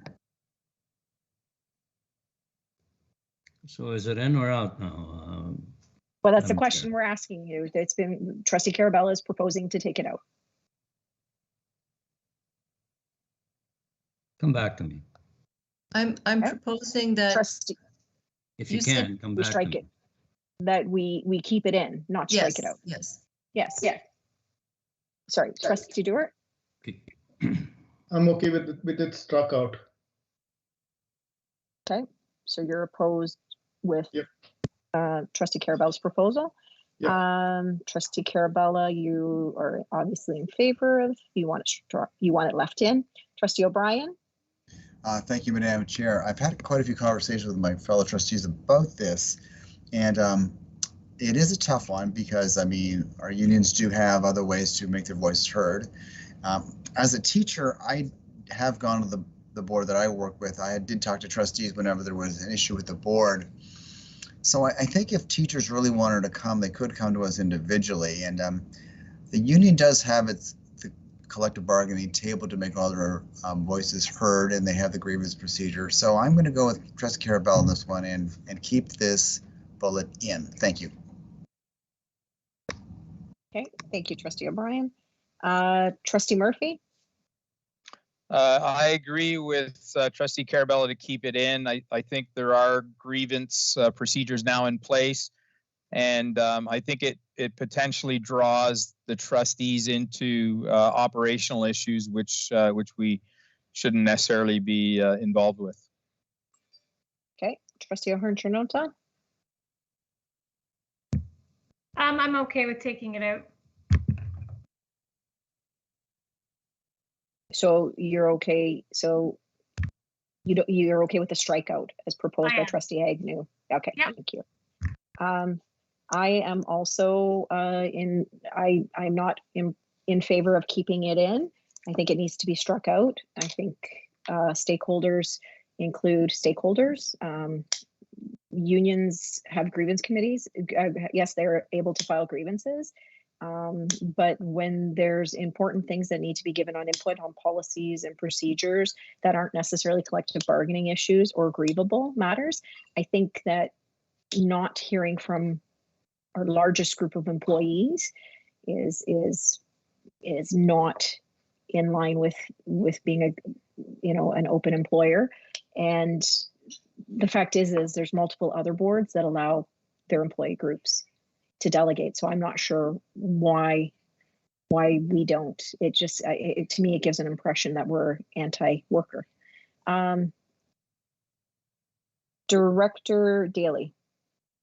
Oh, sorry, Trustee DeRosa, I'm coming back to you. We're talking about unions being able to delegate employee groups. Are you in favor of them being allowed to delegate or not delegate? I'm gonna err with Trustee O'Brien, and I believe Trustee Murphy. So I don't agree with having employee groups delegate because their voice is through the union. Thank you. So now this is interesting because the proposed change is, so we don't have consensus. We're split 50-50 on this, 4 and 4. So then does that mean it stays status quo? Because the proposal that's on the table is to leave it in, whereas the proposal that was on the table was to strike it out. So, privilege, Madam Chair, I think, and this is pretty crucial. I do think we need a parliamentary opinion on this. Well, we don't have the parliamentarian on the call. Is it possible to even get him on call? Because I think this is pretty. Yeah, we could. I can reach out to him if I can. Are we okay? Do we have a consensus that I can have a minute to reach out to him? Yeah, I was just going to say point of privilege, Madam Chair. Yep. If I were to look at this the way that that we do other items, is that we are presented with a document that has the information there. If someone wishes to make an amendment to that or a change to that, which Trustee Carabella was doing, then we would go around and vote on that. And if that change resulted in a tie, then it would revert back to what was originally on that piece of paper. So in this case, it would be the strikeout. Right. And that's kind of how I saw it. And let me have a consideration on that. I texted a tool. He's available if you wanted to call him. Okay. All right. I'll thank you for that, Trustee Murphy.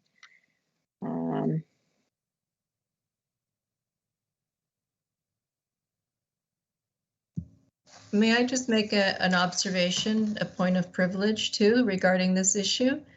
That is it a point of privilege? Is it an actual point of privilege, or is it an observation? Not a point of privilege, but another regarding the discussion of whether to keep it on or not, because this document was altered by Trustee Agnew. Agnew, right? Yes. Yes. So in a way, she's doing the same thing by amending the policy. Point of order, Madam Chair.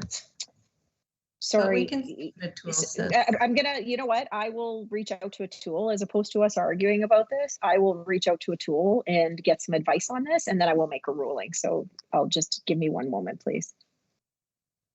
Thank you.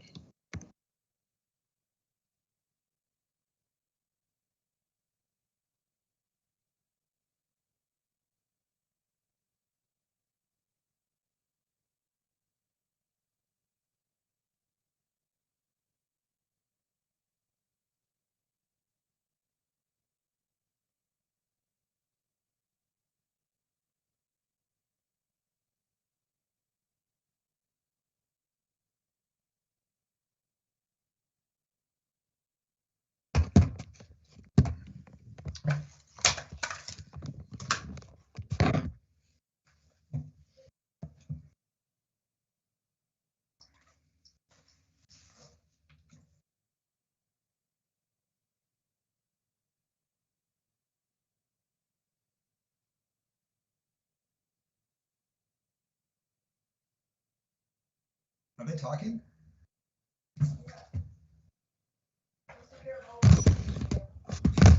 Wait.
Madam Chair.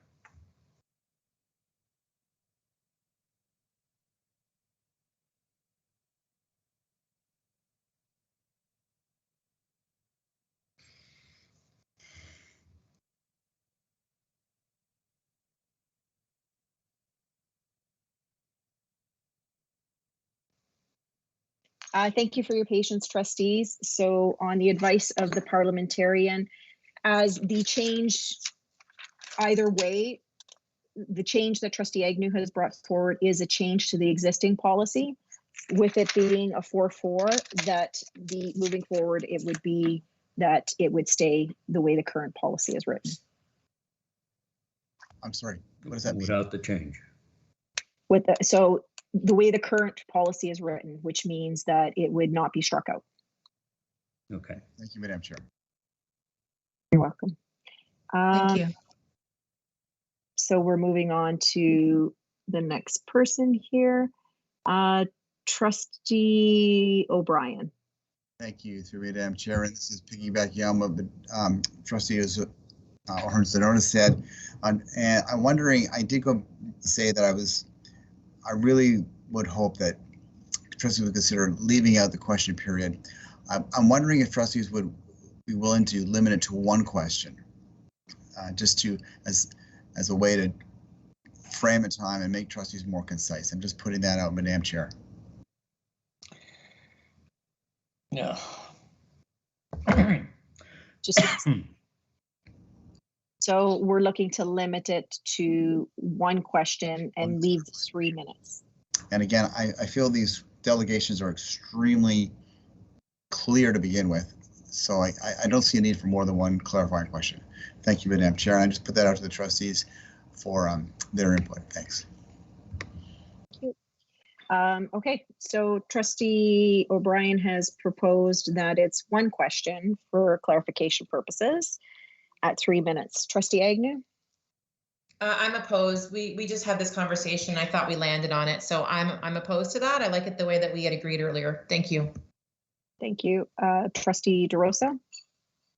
Madam Chair, I'm perfectly happy with the way things are right now. I'm opposed to this change. Okay. Trustee Dewart?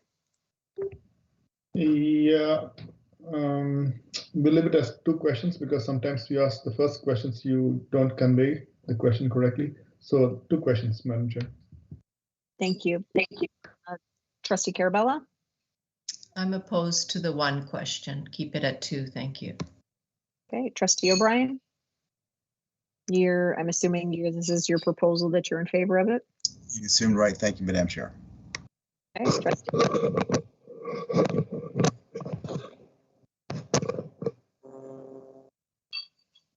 Trustee Murphy?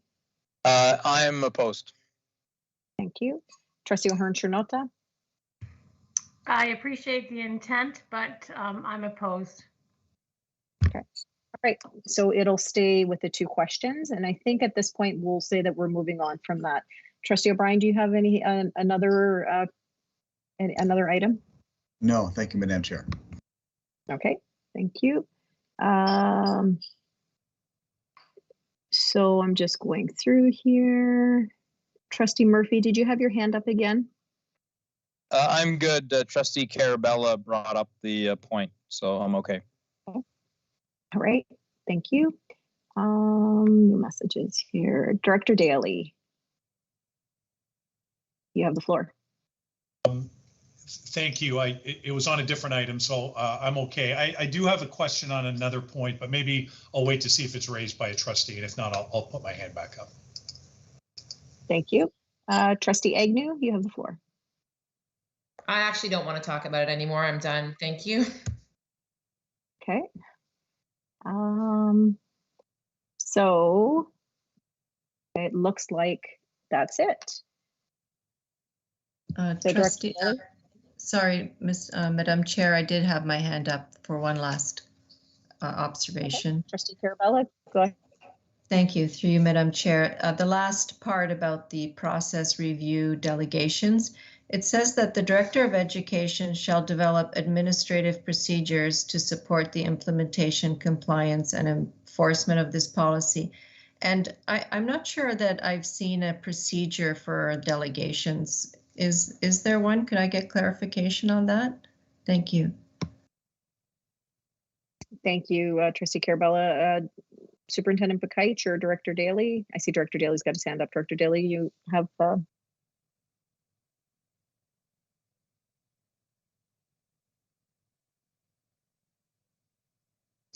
Thank you, through Madam Chair. I didn't have my hand up for that one, but we don't have a standalone procedure for delegation.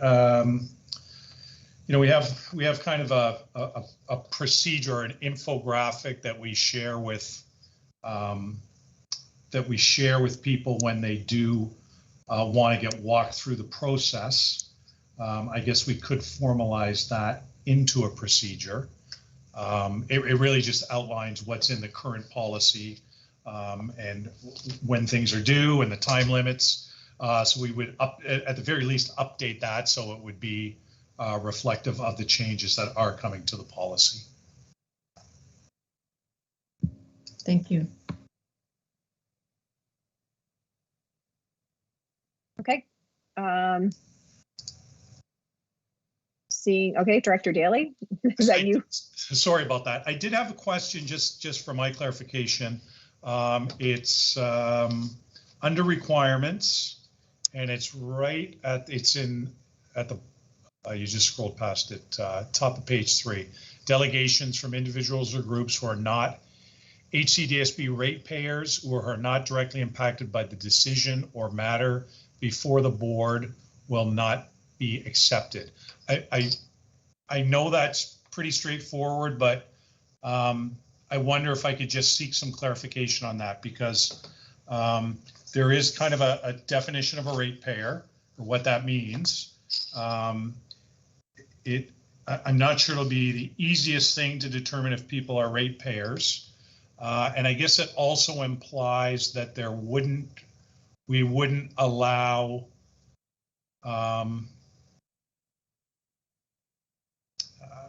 I guess, for lack of a better term, that a delegation wouldn't include, you know, a community support group, for example, because they may or may not be ratepayers. So I guess I just need a little bit more clarification on that, because I think it will come up when we're accepting delegations or not. So I don't know if anybody could help me with that one. Madam Chair, my hand's up. I can help. Sorry. Okay. I can help with that.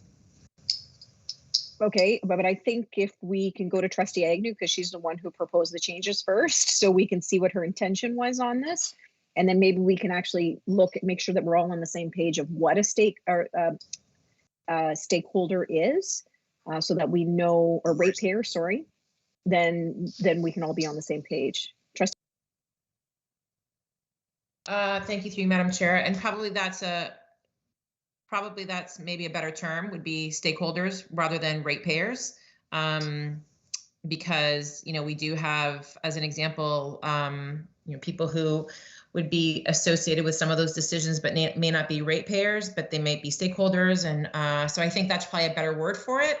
And then, you know, to that end, I think that would give a little more leniency, Director Daly, for some of the questions that you had with respect to community groups. I think what we're trying to avoid here, without having to write down every single defining definition, I think what we're trying to avoid here is groups or someone that comes in to delegate from Windsor that has nothing to do at all with the matter at hand, but simply feels the need to express their opinion or concern on something.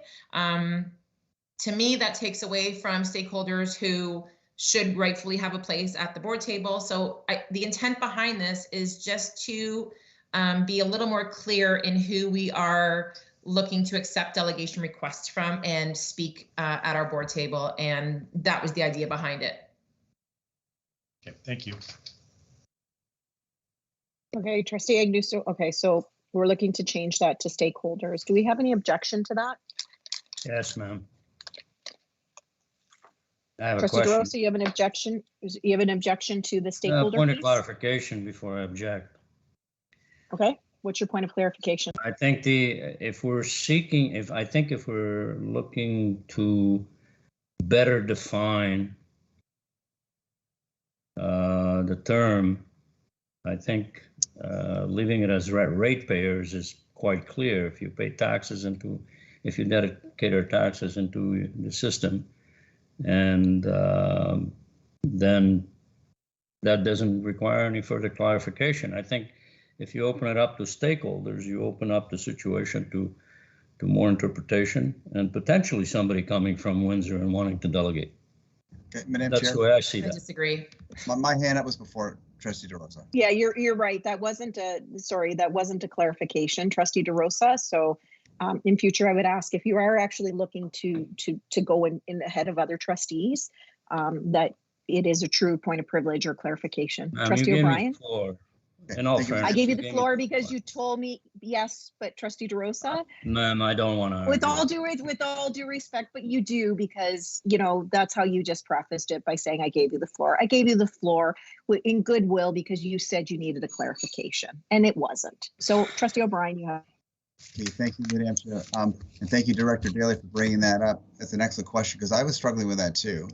And I did reach out to Superintendent Lofts, and he gave me a really good differentiation between the two. A ratepayer is someone who does pay taxes and directs them to the Halton Catholic District School Board. A stakeholder, like he defined it quite clearly, he says in his house, his wife, himself, and his children are all stakeholders, but he is the ratepayer. So there can be stakeholders that are very much a part of our system, even though they're not paying taxes. So I think stakeholders is a much better term, and I think it'll help. I think that term will filter out the people from Windsor, because if you're a stakeholder in the Halton Catholic Board, after talking to Superintendent Lofts, it's clear that you are somehow a part of our board, whereas ratepayers, they're stakeholders too, but they're the ones that are paying the taxes. So I would really like stakeholders. Thank you, Madam Chair. Thank you, Trustee O'Brien. Okay, so, sorry, Superintendent Lofts, I see your hands up. I'm assuming it's in reference to something that just got. Yep, thank you, through you, Madam Chair, and further to Trustee O'Brien's comment. One thing that was stakeholders, more Catholic Board supporters. I was kind of defining the difference between a Catholic Board supporter. So in my household, my children who are over 18 would be a Catholic Board supporter, but they wouldn't be a ratepayer. Just to kind of clarify that point a little bit on it, but we would all be stakeholders, so that is correct from Trustee O'Brien. Thank you, Superintendent Lofts. So stakeholders, do we have a consensus? So we didn't, because Trustee DeRosa is not in favor of that. Trustee Agnew is, Trustee O'Brien is, Trustee Duart? Yes, I'm good with that, Madam Chair. Okay, thank you. Trustee Carabella? Yes, thank you. Okay, Trustee Murphy? Yes, first I'd like to go on record that I think people in Windsor are wonderful, and I have nothing against them. and I'm okay. I'm okay with stakeholders. Thank you, Trustee Murphy. I was going to say no, Trustee Horn-Trinota? Oh, sorry. Yeah, no, I'm in favor of the change. Okay, thank you. Okay, stakeholders, it is. Director Daly, is that better clarity? Thank you. Okay, perfect. So, looks like we're done. So we're going to take a vote on this. Sorry, Madam Chair, I did put my hand up again in the chat box. And it's the same. Carabella, you told me it was your last question before. I know, but then Director Daly brought this up, and I have it written from my last one, but that we had it taken off the same bullet, but like who are not directly impacted by the decision or matter before the board. So that was taken out, and I think it was to just give a wider berth to stakeholders who want to come, but not maybe introduce a new matter or introduce something that they want to delegate about that isn't necessarily something right now is a matter before the board, or maybe they will be impacted by it. But do you see what I mean? I find that that's a bit limiting by saying they have to be directly impacted by the decision or matter before the board. Okay. So point of clarification, Madam Chair. What is your point of clarification, Trustee? My point of clarification would be to Trustee Carabella would be, but isn't that the reason that we have delegates come is typically to delegate on behalf of something that is being considered or discussed at the board table?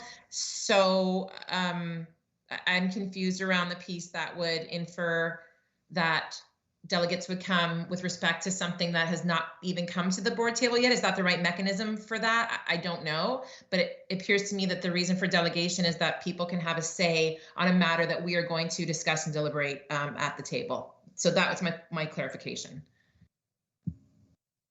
May I answer that, Madam Chair? Yes, please. Yes, please. Yes, well, over my 2 terms, I have seen people come with a presentation that wasn't necessarily something that the board was deliberating. One of them was a parent who wanted to, who was proposing an IB program for elementary school. And we weren't debating it at the time, or it was just something that was on that parent's mind that they wanted to bring forward to the whole board. We had another one about something to do, can't remember. Yeah, but we have. So that's what I'm thinking, that they brought something to the board that we necessarily weren't discussing at that time. So Trustee Carabella, I have then a question then the way you've just put it. So we've had delegations on French when we weren't discussing it at the time. Are you suggesting then that we would disallow it because we're not deliberating on it? No, on the contrary, we would allow it. There's stakeholders that they're stakeholders of delegates from individuals or groups who are not. But the way you just prefaced it was so if somebody came in and they wanted, let's say, a program run in the ward, right? How is that not? You said that they wouldn't because that as a board we're not deliberating on that at the moment. So if we don't do that, if we're not deliberating on it, they wouldn't be able to talk about it or come and delegate. So just like French, if we're not deliberating on French, and let's say a French parent would have delegated, that would have meant we would have never allowed those delegations. Then I'm reading it incorrectly because I'm in unison with what you're saying. So let me just. I think then that you don't want that then the way you've proposed it. Okay, then fine. Sure, I want those people to be able to come forward. Delegations. Okay, then which would be a stakeholder. They have stake in our board. Yeah. Yes. So then I think, okay. And I'm not trying to change your mind. Yeah. Okay. But the way you've presented it, that to me is how you've put it forward. That it would mean something like that, and it's the most easiest way to explain it. So. Okay. So then we leave what's in there the way it is. So we take out what I'm. Okay. Yeah. Okay. And not to pressure you, but okay. I think because it's stated in the negative, it makes it a little confusing, right? So instead of stating in the positive that you have to be an HSB stakeholder to delegate. Oh, yes. Is that, because I agree with Trustee Carabella. I was looking, I said, yeah, that point makes sense. You're saying if the matters are before the board, so if the matter's not, that to me reads that if the matter is not before the board, you're not allowed to delegate. But if being a stakeholder trumps all of that, then the rest of it doesn't matter. I think we're all saying the same thing, but I think the wording is a little awkward. Can you propose your positive way of saying it then, like delegations from individuals and groups? Must be HCDSB stakeholders. Right. That's it. And I would put in there that must be directly impacted by, you can put not the decision or matter, but by decisions and matters before the board. One thing I was thinking, like if it's an issue that's not under the purview of the board, but it's a hot topic that they want to publicize, then really it shouldn't be brought before us. Right. So I think, again, on that same vein, right? So just to take a stab at it, if it was to say delegations for individual groups who are not HCDSB stakeholders and who are not directly impacted by decisions or matters before the board will not be accepted, it's still double negative. So if we said delegations will be permitted from individuals or groups who are HCDSB stakeholders and who are directly impacted by the decisions and matters before the board. Yeah, I think that reads better. Does that read better? I think so. I think Andrea had a suggestion. Okay, sorry. She's magic with words, so. Yeah, sorry. I was trying to get your attention, but you guys kind of went off on your own, so it's all good. Sorry, Madam Chair. Apologies. Thank you. Through you, Madam Chair, I was going to suggest and circle back a little bit to something that someone said earlier around maybe perhaps having some definitions. You were talking about it would be good to clarify what clarifying question is. I think in this case, A stakeholder, if you added what that is in your definitions, much like we have in our policy on community consultation and public participation, there is a definition in that policy for stakeholder, which reads, any individual or group who can affect or is affected by decisions made by HCDSB. And that's an official definition taken from the International Association for Public Participation. So I think if we included that, then you don't need to kind of go into all this extra wording because it's understood in the definition. If they're a stakeholder, it's because they are either affected by or can affect a decision of the board. And so you almost eliminate some of the redundancy, if that makes sense. I agree with that. Yes, I like that. That's very clear. Yeah, I'm good with that. Is there a way for us to put that down there to see it? Yeah, I'll type it in. I'll type it in so you can see what it looks like. Thanks, Andrea. All right, so while we wait for Andrea to do this, I feel like I should be playing music. Patrick, I think you, Trustee Murphy, I think you should sing for us while we wait for. Play the piano. A point of privilege. Maybe we take a 5-minute water break, or. I was just about to get my fiddle, Trustee Carabella. Oh, okay. Let's. Do we? I think we need to. Do we need to take a vote on? Is there anybody opposed with us taking 2 minutes to give Andrea an opportunity to type in the definitions with no pressure? Not at all. Yes, as long as Trustee Murphy does not sing, that's cruel and unusual punishment. I can sing Far, Far Away. Okay, thank you. Sorry, Andrea, no pressure.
Okay, I think we're ready to start back. So the definitions. So stakeholder, any individual or group who can affect or is affected by decisions made by HCDSB. Is that okay? And then, sorry, where was the other changes? And delegations will only be accepted from individuals or groups who are HCDSB stakeholders. I think it's pretty clear. Is everybody okay with this?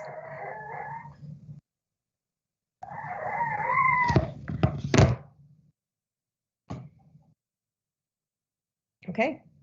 Seeing as everybody, there's no objection, we'll go to now a final vote on the changes to be presented to the next policy meeting. So start with Trustee Agnew. You mean next board meeting? Sorry, the next board meeting, yes. In favor. Trustee DeRosa? I'm opposed. Trustee Duart? In favor. Trustee Carabello? In favor. Trustee Murphy? In favor. Trustee O'Brien? Opposed. Trustee O'Hearn, Jernota? In favor. And I am also in favor. 6 in favor, 2 opposed. All right, moving on to the next item on the agenda. Policy I-46, correspondence to the Board of Trustees. So we received stakeholder feedback on this one. And so we'll start by asking first if I can have a motion. Sorry, my computer is not cooperating with me today. I've got way too many tabs open now from all the policies. I apologize. Marta, maybe if you can we can go back to you having the agenda and screen up.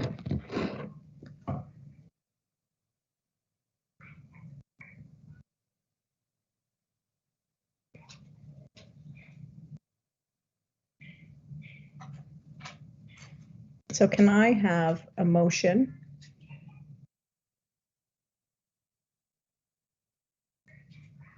Sorry, we need to actually get to the motion first. Let me see if I can get it back up here. Sorry, everyone. I don't know why this is doing this to me here.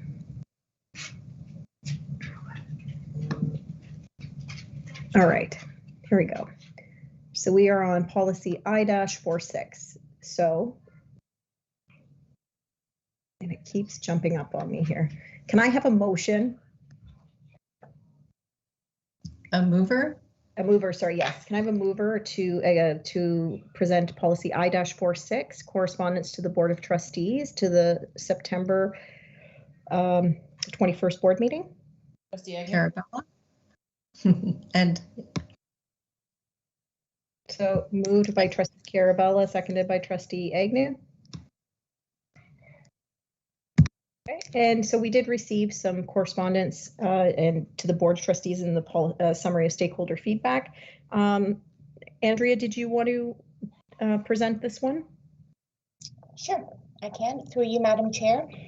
At the special board meeting held on June 16th, 2021, policy I-46, correspondence to the Board of Trustees, was introduced and approved by the Board of Trustees at first reading.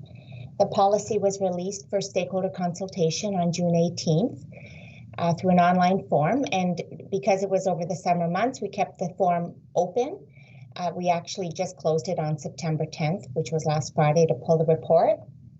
And the report before the policy committee summarizes the feedback received. In total, we had 120 completed responses, and the majority of the responses, respondents identified as HCDSB parents, that's 74%. We also had responses from staff, and we had some responses from members of the HCDSB community and 2 council chairs and 1 president of a unionized employee group and 1 trustee. So in terms of the satisfaction, 50 respondents were satisfied with the proposed policy changes. Andrea, can you just hold on just 1 second? Marta, Sure. Can you scroll down so we can keep track and so people can see where she's discussing? Thank you. Yeah, right there we are on the paragraph a little bit higher. So you'll see that 50% were satisfied with the proposed changes or policy, and this was a new policy, so it's not a change, but they were satisfied with what we had proposed or what you had proposed as trustees. 45 respondents were neutral, and 25 respondents indicated they were dissatisfied with the proposed policy. So of these respondents, 47 provided comments. And in the package, in the report, you will see that the comments have been sorted just so you have an idea based on how they kind of voted, whether they were satisfied or neutral or dissatisfied. There were a couple of comments that had to be redacted because they contained offensive language or derogatory language, but other than that, you'll see them in their entirety. And that's it. The report is placed before you. Let me know if you have any questions.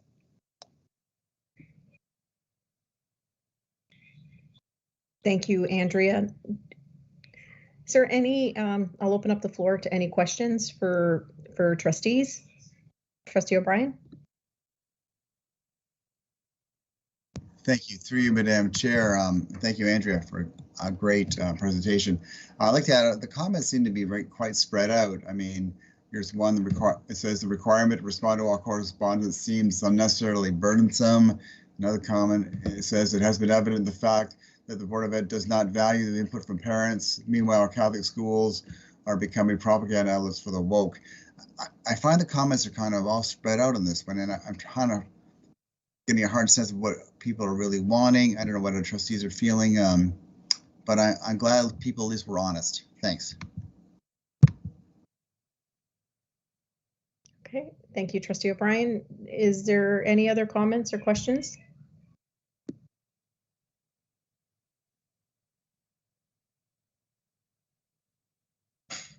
Okay, so we'll take this to a vote to.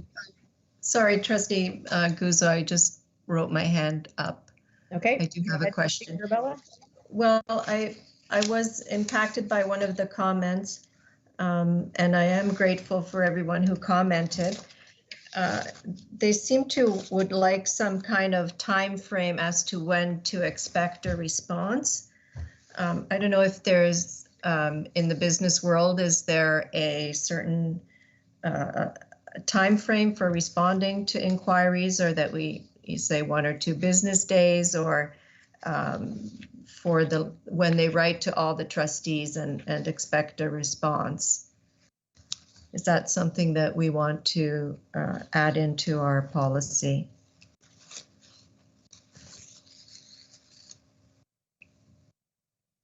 Maybe Andrea Swindon might know as as our communications director. Sure, it's certainly through you, Madam Chair. I can answer that. Typically, if the correspondence is through email, we like to respond within 24 hours. That's not always easy, but I'm giving you an example of emails that come in through our general mailbox to our board office. We just have an internal rule that those emails we need to respond to within 24 hours, even if it means a response that says, thank you for this, and we will look into this and get back to you. We just give them some sort of acknowledgement within 24 hours.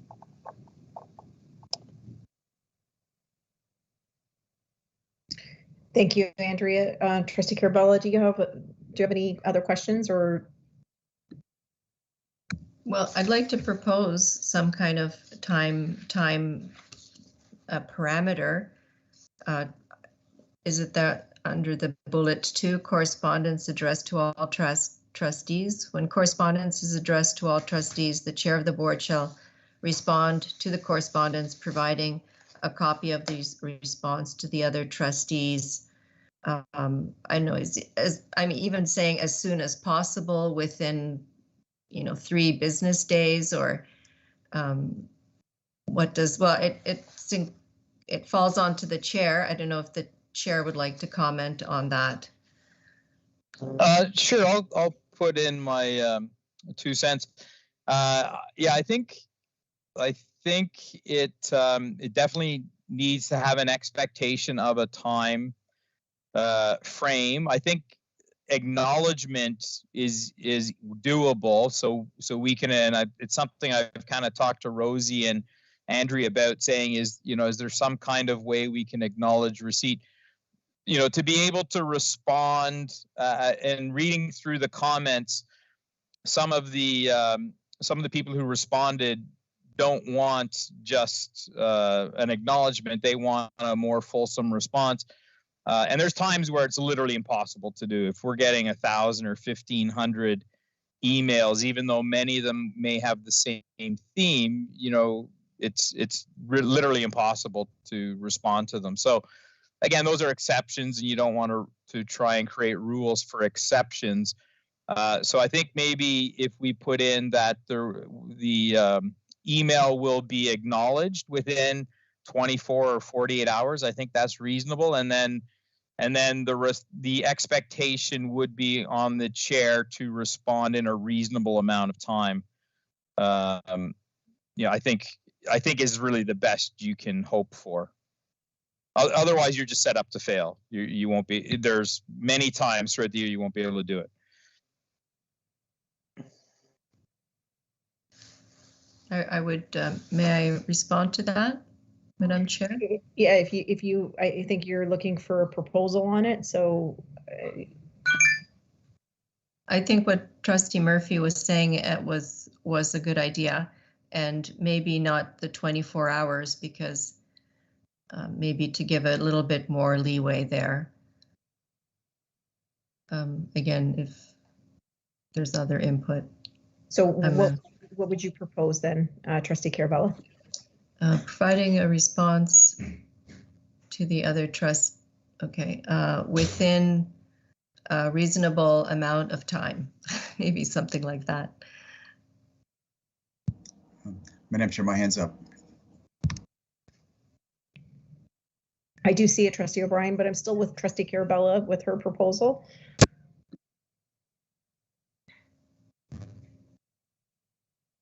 And I don't know if that's too open-ended. If, again, I would like to hear what Ms. Swindon would say about that. Because I understand what Trustee Chair Murphy was saying too, that you don't maybe want a hard, fast rule, but then you do want one. So I don't know. Through you, Madam Chair, I agree, and believe me, I understand how, there are times when you are getting literally hundreds of emails, depending on the issue, and it could be that it's not feasible. I think this language is a little kind of wishy-washy and not, what is reasonable to you and what's reasonable to somebody else. So I think I kind of liked where Trustee Murphy was going, which was to say the correspondence will be acknowledged, let's say even within 48 hours if you want, 2 days, and a acknowledged and a more fulsome response provided as soon as as soon as possible, providing a copy to the response to other trustees. I think even if you acknowledge, when somebody sends an email, they just want to know that it's not just like you've received it, that's not gone into cyberspace somewhere, and that you're not ignoring them. So as soon as you respond, thank you for your email. This will acknowledge I've received it, and I will have to look into this, but we'll get back to you as soon as we have. And then you respond back. I think if you just give them that, and sometimes there won't be a follow-up, because it will be, depending on what the email says, it will be thank you for your email and your comments have been noted. Depending on what it is. Like if it's one of those form letters that they cut and paste and you're getting hundreds of them, it may be that, or maybe that a response isn't feasible at that point when you're getting form letters. But I do think, generally speaking, if you acknowledge within, 48 hours, that's, or two business days if you want, so you're not having to scramble on the weekend if you prefer that, 2 business days, or I think that's reasonable. If you leave it too open, you may as well not put anything around time at all if you're going to say a reasonable amount of time, because it's open to interpretation. That's just my view. Thank you. So we put in there, respond to the correspondence with an acknowledgement within 2 business days. Yeah.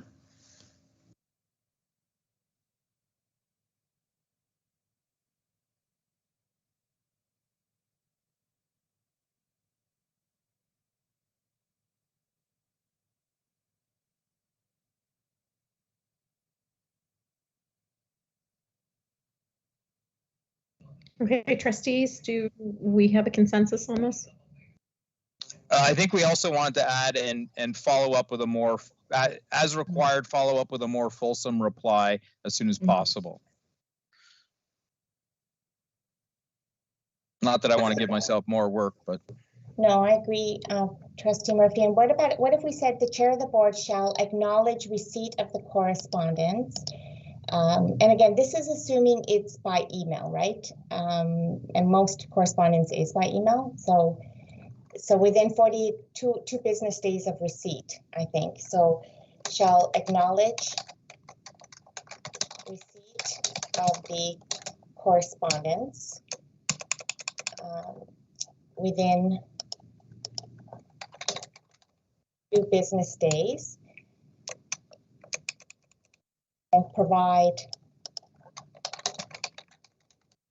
more fulsome response as needed. And then a copy of the response will be shared with, will be shared with all trustees. Does that make sense? I think that's good. I like it. Thank you. Okay, so do we have consensus on this? Trustee Carabella and Trustee Murphy are okay with this? Yes. Trustee Agnew? Yep. Trustee DeRosa? Yep. Trustee Jewett? Yes, I'm good. Thank you. Trustee O'Brien? Yes, what I was going to say, Madam Chair, thank you so much. Most of the people I talk to, they just want a receipt and they feel they're not getting that. So I think, thank you, Andrew, that's really well said. And I would go for that. Great, thank you. Trustee O'Hearn-Janota? Absolutely on board, yeah. Okay, great. Moving on, Trustee O'Brien, was that what you had your hand up for, or was there something else? Yes, thank you, Madam Chair. Okay, Director Daly? Thank you. 2 things. I suggest we maybe put the same parameters in correspondence addressed to staff and trustees, or perhaps with a different time frame, but that would be helpful. And I just wanted to get a little bit of clarification on the second bullet there about correspondence requiring collective decision of the board, just so I understand exactly what that means, or maybe if there's an example that somebody could provide for me. Trustee or Trustee Carabella, do you want to elaborate on the intent behind that? Yes, thank you, Madam Chair. It's from our bylaws, and so maybe we'll discuss it at the bylaws. But it's in 9.5 order of business under correspondence. It says exactly this: all correspondence requiring the collective decision of the board and which has yet to be decided by the board shall be tabled for board consideration and direction. The board shall provide direction as to how either the chair or secretary of the board shall respond. So that's actually in our bylaws. That's why it's there. Just assumed that part of the bylaws referred to correspondence that someone would send to the board as part of the board package. I guess I was looking at the other one as correspondence in, an email to trustees on any number of issues. So that's why I was kind of asking for that clarification. Yeah, so maybe through you, Madam Chair, then that should not be included here. Is that what we're saying? Well, I think because we're talking about all correspondence. Yes. So I think that piece there is, like Director Daly just said, is very specific to correspondence to the board. Do we have, so are you suggesting that we remove that piece, Trustee Carabello? Yes, it is interesting that we really don't often at the board itself go through the correspondence. In how it refers to it here, that maybe we can start paying more attention to that at the board table. I don't know if Trustee Agnew would like to speak to this at all. I was looking at that bullet myself and wondering exactly how we would achieve that. And then that's why I went to search for it in our bylaws. Trustee Agnew, do you have any thoughts on this piece? I mean, I have the same thoughts that you have. I mean, that's where it came from. We do have that there. And so,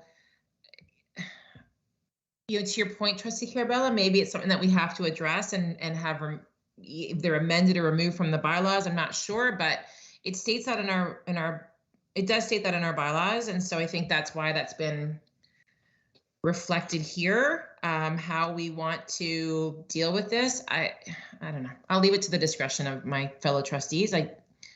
It's fairly, it's there. Maybe it was written in a different context when it was originally added.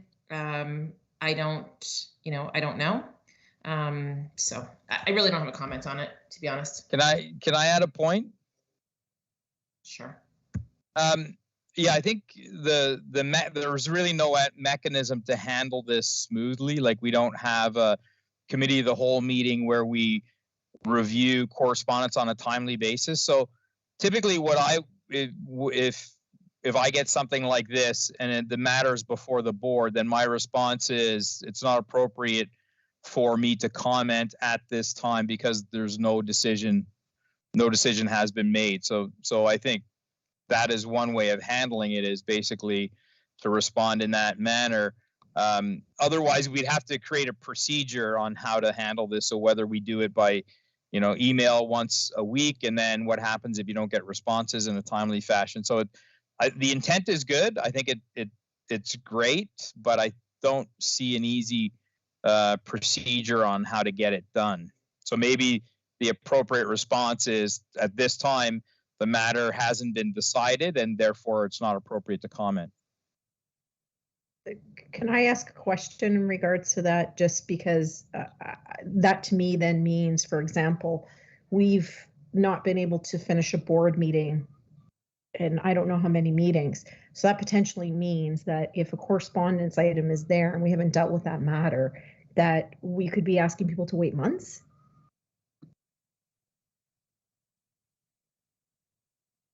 Well, if it requires a collective decision, the decision hasn't been made, we can't give a response, right? The response is there hasn't been a decision made. That's the challenge.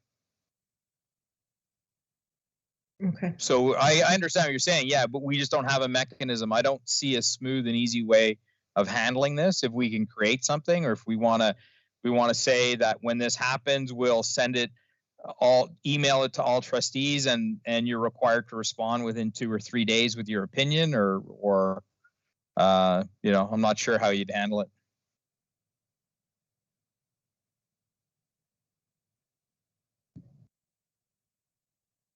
I guess these would be specific, though.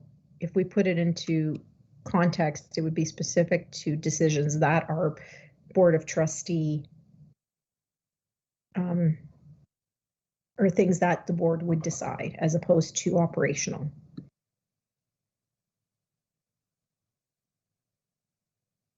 Right, but if no decision has been made, then what context can you add to a response other than the fact that you haven't made a decision?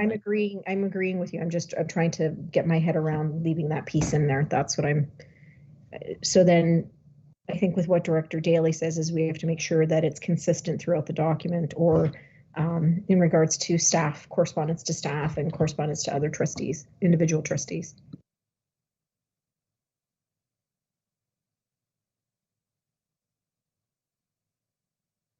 Okay. So we're leaving that in then, is what I understand.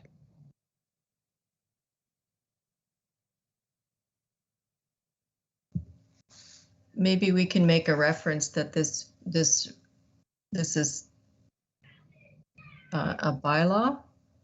I don't think it needs to be. Our bylaws supersede policies anyways, Trustee Carabella, so it's just consistent with our bylaw.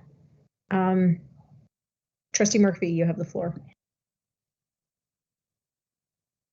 Actually, I wanted to bring up a different point. So yeah, no, we're moving on. Okay.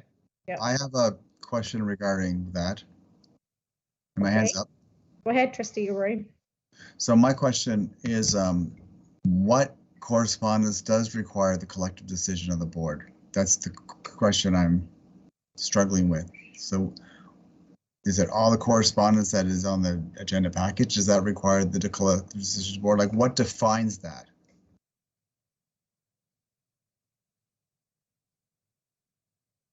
I think the Education Act defines that, but Director Daly, do you want to take this one?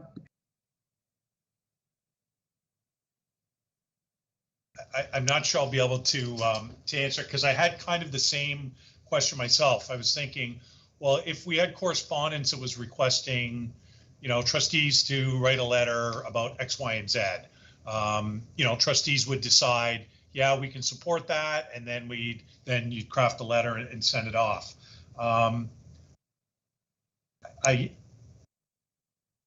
think traditionally correspondence that's been added to the board meetings, we've probably treated it as information. So it's there, it's public. A stakeholder wants to express their opinion and have it publicly part of the package. And I think the way we've dealt with it in the past is really, it's just been information. We haven't brought it to the table for conversation or discussion or decision. And I think that speaks a little bit maybe to what Trustee Murphy talked about in terms of like process, how that would actually happen. So I'm a little bit unclear on that as well. So follow up, Madam Chair. Absolutely. So Director Daly, so you sort of see this as that correspondence is correspondence we're sending out. That bullet, all correspondence requiring the collective decision of the board. No, I guess I read that second bullet as correspondence that comes to be, that's a request to add it to the board package, as opposed to say an email that the chair might receive on a Thursday afternoon, and the person just might want a response. I think that bullet I think it refers to correspondence received as part of the board meeting agenda. Okay. And that will be put before the board for consideration and direction. And I'm just wondering how that will look, but I think Trustee Murphy said when he described that there's not quite a mechanism for that yet. Thank you. I think Director Daly brings up an interesting point. So for example, somebody will send in correspondence to be added to the meeting agenda, and they request that the Board of Trustees, for example is write a letter regarding something. we do receive it as information, and that doesn't trigger a mechanism to move that as a resolution. So we've kind of always just automatically received that as information. And really, to me, when I read this point and after what Director Daly said, I'm saying, oh, well, maybe the expectation is that that request requires trustees to vote on it, right? To move it as a resolution and to vote on it and then decide. Then that would be the direction that you're giving the chair and the secretary. I don't know if that's presuming too much and taking it too far, but I think what Director Daly said was important is that we just receive it as information unless an individual trustee wants to act on that and move a resolution, right? Move a notice of motion or put it as a motion. So I think there is a gap there. We're missing something.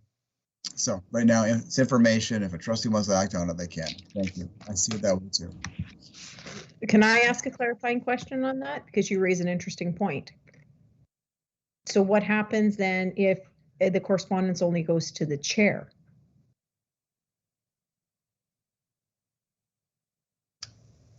Yeah, so the way I would handle it is depending on what the request is and how it's requested. If it's a matter before the board, I would reply that it's not appropriate for me to respond at this time because the decision hasn't been made.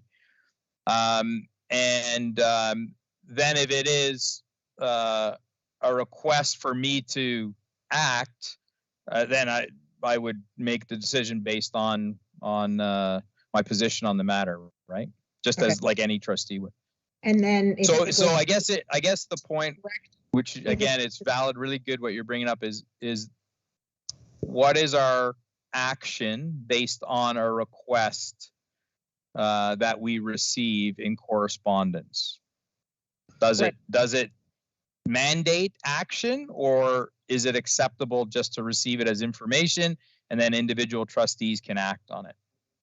Right, and I think it would have to be, even correspondence sent to the director that should be brought to the board would, again, similar.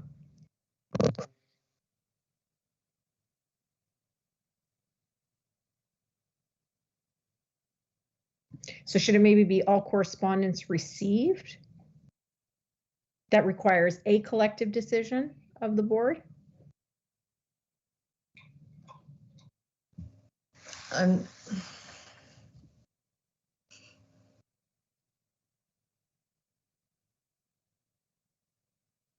I think I don't even think it needs to say in which is yet to be decided. I think it has to be put before us, regardless. If it's not been decided or it's not something that's on our radar, then it has to be put to us. And then, so the question is, what mechanism do we deal with it, right? Yeah, and then at that point, it's received as information. Oh, but then that says it, right? The board shall provide direction as how either the chair or secretary of the board shall respond. So I think we need to take out that part that says, which is yet to be decided by the board. I think if something requires our decision, if it's not on the table to be dealt with and it's correspondence and it should be, then we have to make the decision on whether or not we receive it as information, we pass it off to the director to do it, staff, whatever it may be. I think that allows us to do that. The board shall provide direction. The point of it is I think if we're dealing with correspondence, we have to do something with it. It's not just, okay, here's correspondence, we put it in the board package and then that's the end of it. If it requires a response, it requires some sort of action, like you said. May I make a comment? Yeah, I'm sorry. I'm trying to wrap my head around this as well. No, I think so. We all are. And perhaps either two comments. One is that we say that it is received as information. Just say what we're doing currently, or else we just take this bullet out right now and we reflect on it. And next week when it comes up at the board meeting, we can discuss it there. Or since we can work on it, or wait till we work on it when we do our bylaw review, and then put it back as a finished product from the bylaws, because I don't think we can really switch around the bylaw paragraph right now. I think it makes you just come out. We're not changing the bylaw, right? Like the bylaw is the bylaw. This is now the policy on how to deal with correspondence. And the bylaw only talks about, if I'm not mistaken, the intent, what I read from it in the intent, and it's awful to know the intent because we didn't write them. The intent is if it's, I think the intent was, we've got something that's coming up to the board, people are delegating before we make the decision. If people are submitting correspondence with it, we can't respond to that correspondence because the board hasn't made the decision yet.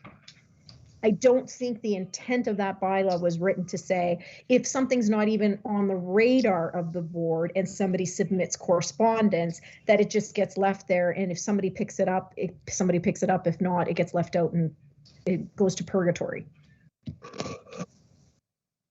So I think we can deal with more than what's in the bylaws through a policy, as long as we're not contradicting what the bylaw says. Sorry, I've hogged too much. That's just my thought on it. Does anybody else want to weigh in on this piece? Trustee Agnew, is that, or I see you're on, I know Trustee O'Brien's weighed in. Yeah, so a couple of things. So first of all, no disrespect at all to Trustee Carabella. I do not want to hash this out again at our board table. I think this is that leads us into bigger problems delaying our agenda. So we're having this conversation now. I think we need to have the conversation now. So if there's a lot of confusion around this point, if we can't seem to quite agree on what it means, what it looks like, how to move forward, my suggestion would be that we remove it at this point. We can always at some point revisit this and have it added. I mean, this is a brand new policy. We don't know what this is going to look like until I think it's been in process, just like other policies, until it's actually being utilized. And so my suggestion would be to remove it. There's been so much conversation about it. We're not sure. We don't know what the mechanism is. We're not, we're unclear as to how we would do this. That would be my suggestion at this point. And, we can always come back to it at some other point. But I don't think removing this at all will ruin the spirit of this policy or leave a huge gap in the ability to respond back to communication and correspondence. That's my 2 cents. Thank you, Trustee Agnew. I would concur with that. Okay, so it's proposed to remove it. So Trustee Carabella and Trustee Agnew are proposing to remove it. Trustee Murphy, are you okay with that? Yes, I agree. I think that's the prudent thing to do at this point. Okay, Trustee Duart? Yes, okay, thanks. Okay. Trustee O'Brien? I would agree. Okay, Trustee DeRosa? I'm in favor. Trustee O'Hearn-Trinota? Absolutely, makes sense. Done. Moving on. Trustee O'Brien, did you have another suggestion or comment? No, I'm good, thanks. Okay. Director Daly. Just a quick, I think this will be quick. So the next bullet there, all Ministry of Ed memos or communications that are not confidential in nature shall be published on board meeting agenda package. So literally published like a piece of correspondence. So it's at the end of the package. It's there so people can see it. It's just an addition to the package. I can comment on that if you like, Madam Chair. Yeah, absolutely. Okay, thank you. And through you, Madam Chair. So that's the intent, Director Daly, but I think also trying to be cognizant of how much goes in those how much goes in the packages.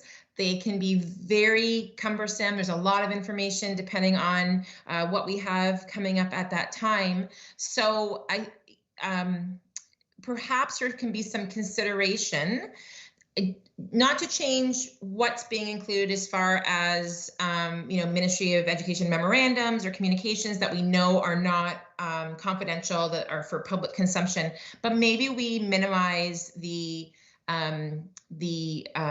amount of information in the package, and we provide a link, perhaps with an abstract or, a summary of what that particular memorandum might be. So if it's a PPM, this is what the PPM means, and here's a link to it. That could be something else to consider. Again, just being cognizant that some of our board packages are extremely long, and it might make more sense to just have a link to the information. That way parents know it's there in case they've missed it. We have shared that information with them and it becomes part of the official package, but we don't have to put all 50 pages or whatever that might be of it. So something else for my fellow trustees to consider. Thank you. Thank you, Trustee Agnew.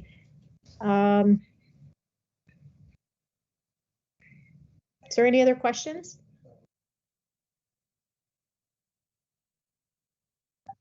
Madam Chair, just a comment here. I 100% agree with that link thing. There's no point in putting tons and tons of information there when we are not even sure people are going to read it. People can use the link and use their own devices to look at correspondence from ministry, and I think that's a good idea. Okay, so we're okay with it being the hyperlink. Is there any objection to that?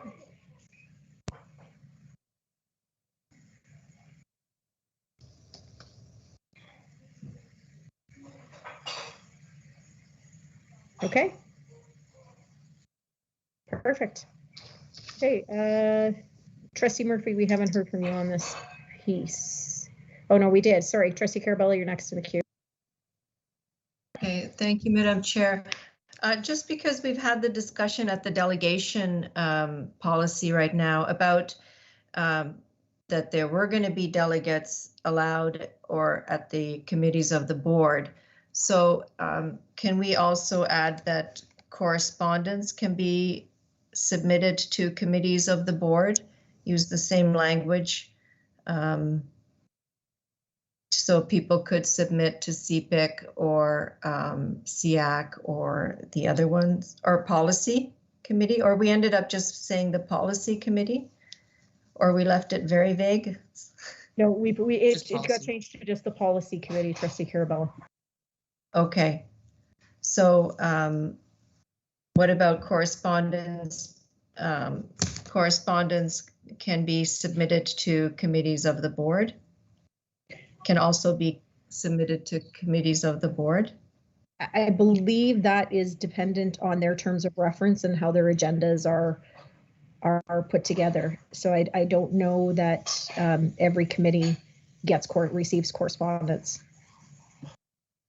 But we just made the decision about delegates to those. Only at the policy. No, we didn't. Oh, we just did a policy, okay. Trustee Carabella. So can we put here that correspondence can be submitted to the policy committee? Well, technically that already exists because our terms of reference are that we follow the board's bylaws for board meetings. So that simply is just a matter of making sure that we follow the board meeting bylaws for policy.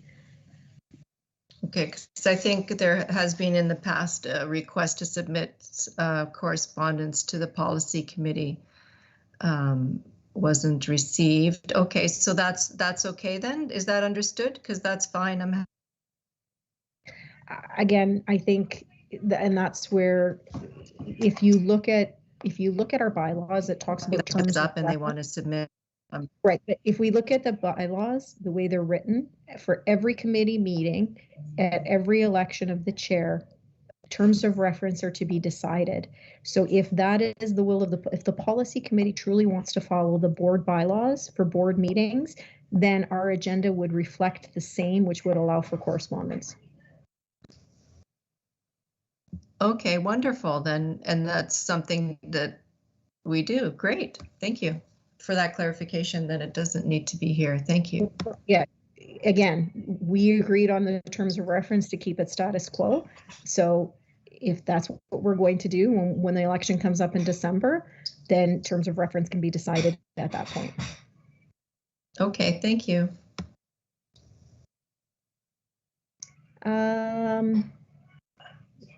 Trustee Murphy. One of the comments, this comment came up twice when I was reading through them, that when somebody sends correspondence to all trustees, and our policy is that the chair replies, they had an expectation to hear from other trustees also. So what I wanted to ask all my fellow trustees is, do we want to have that caveat that yes, the chair will respond, but they're also able to respond if they wish to? Now, keeping in mind that it may get confusing because you have two different responses, but I found it interesting that the expectation from two of the people who did respond was they expected to hear from other trustees, not just from the chair.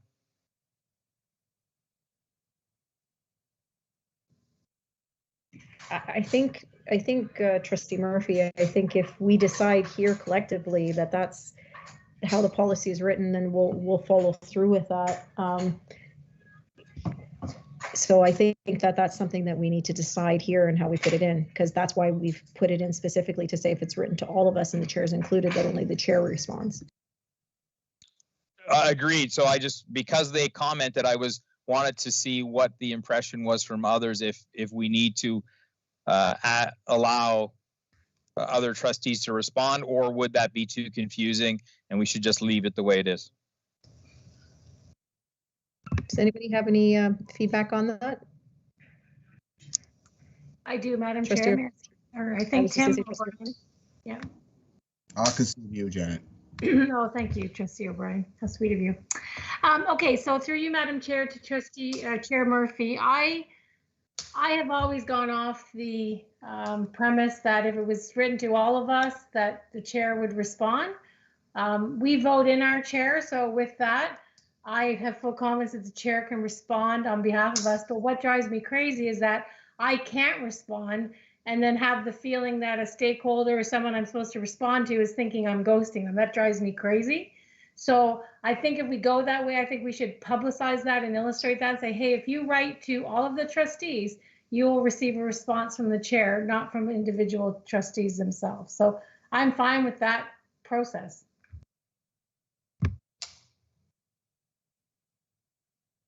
Trustee O'Brien. Thank you, Madam Chair. And Trustee Murphy has brought up a great point. When correspondences come in to the chair, and I've often wanted to respond, and then I've followed the policy and not responded. I think it would be confusing because you're going to get a lot of different answers, and it could lead almost to a debate situation. At the same time, Trustee Murphy's brought up a great point. How do we respond in a way to a concern when someone does go to the chair? I'd like to keep it the way it is for now and maybe look at this again at another time. But I think, Trustee Murphy, you have raised a great point. But for now, I think it should be just to keep things simple and to avoid a lot of confusion debate. We should just keep it the way it is. Thank you. Thank you. Anybody else like to offer some advice or weigh in on this, what Trustee Murphy's raised? Just a comment here. I don't think we have too many instances of such occurrence. It may have happened when we had those thousands of emails, messages, but on a regular basis, I don't think it's happening. And I think it's the way it is. I like the way it is. Thank you. Anybody else? Okay. Do we have any other comments or questions? This will go back to the board. Andrea, help me out. This goes out for the second and third reading, correct? Because it's a new policy.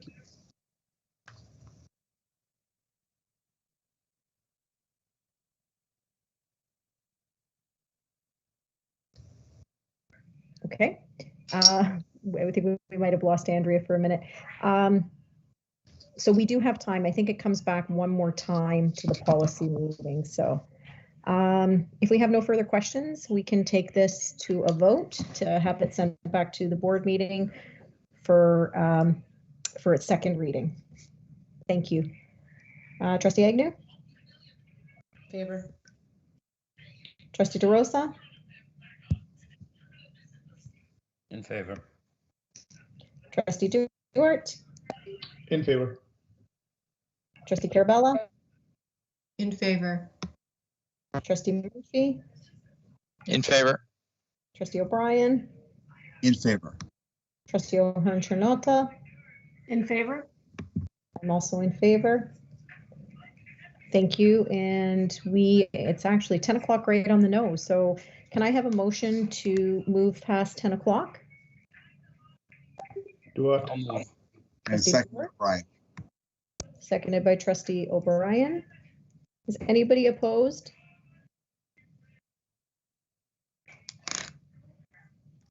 Okay, great, thank you. So we will move on to item policy II-09, opening and closing exercises. Can I have somebody move that the policy committee recommends that policy II-09, opening and closing exercises be forwarded along with amendments to the September 21st, 2020 regular board meeting for approval? I will move. Trustee DeRosa, seconded by O'Brien. Thank you. So this is just a follow-up to the last meeting. This was brought up in June, and one of the suggestions was to get feedback from Ms. Seville in regards to the Our Father being implemented in Indigenous language. Everybody is aware of Ms. Seville's response. I think at this point, the proposal that's up on the table is just to add in the land acknowledgement shall form part of every opening or closing prayer. Trustee Agnew, you have the floor. Thank you, through you, Madam Chair. Just a question. I'm wondering if Sherry is on the line tonight, if she could perhaps speak to the comments that she had with respect to that request. She's not on the line, but I'd be happy to share her response. Great. I think that would be really important if we could do that. Absolutely. Just give Thank me you. a second here and I will pull it up.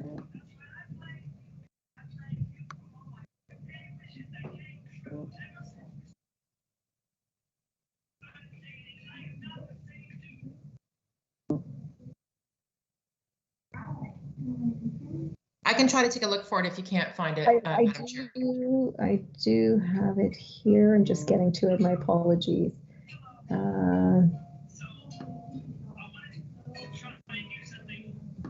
I have a point of privilege. I'm hearing some kind of background noise. Is someone? Sorry, that's me. Hold on. Oh, I see. Okay. Oh, sorry. No, we need you, Chair, not to be muted. Sorry. No, my apologies. I didn't realize. For me, it sounds like background noise, but I can see how it would be distracting. My apologies.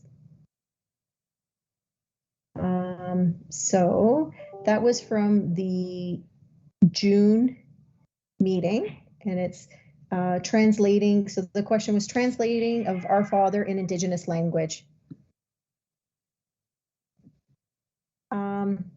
So what was said is, in response to the conversation about the amendment to include the recitation of Our Father in an Indigenous language during the daily opening exercise in our schools, I would like to offer you my thoughts. First off, let me state that as the Indigenous Education Advisor for HCDSB and someone who has been directly affected by residential schools, I do not support this amendment in its current form. There was several important questions that I feel must be answered. What is the intent of this amendment and why is it important, as it is in direct contraindication of the policies of the residential schools that punished the children both physically and emotionally when they spoke their languages while in school? Is this truly reconciliation? Which Indigenous language will our father be translated to, and how will the one language be selected? There are at least 7 different languages spoken in our local area, including Anishinaabe and the Six Nations language, Mohawk, Cayuga, Seneca, Tuscarora, Onondaga, and Oneida. Who would teach the students the languages? Without Indigenous language speakers in the schools, no one will understand what is being said, and there exists the potential for people to tune out and question why this language that no one understands is being used.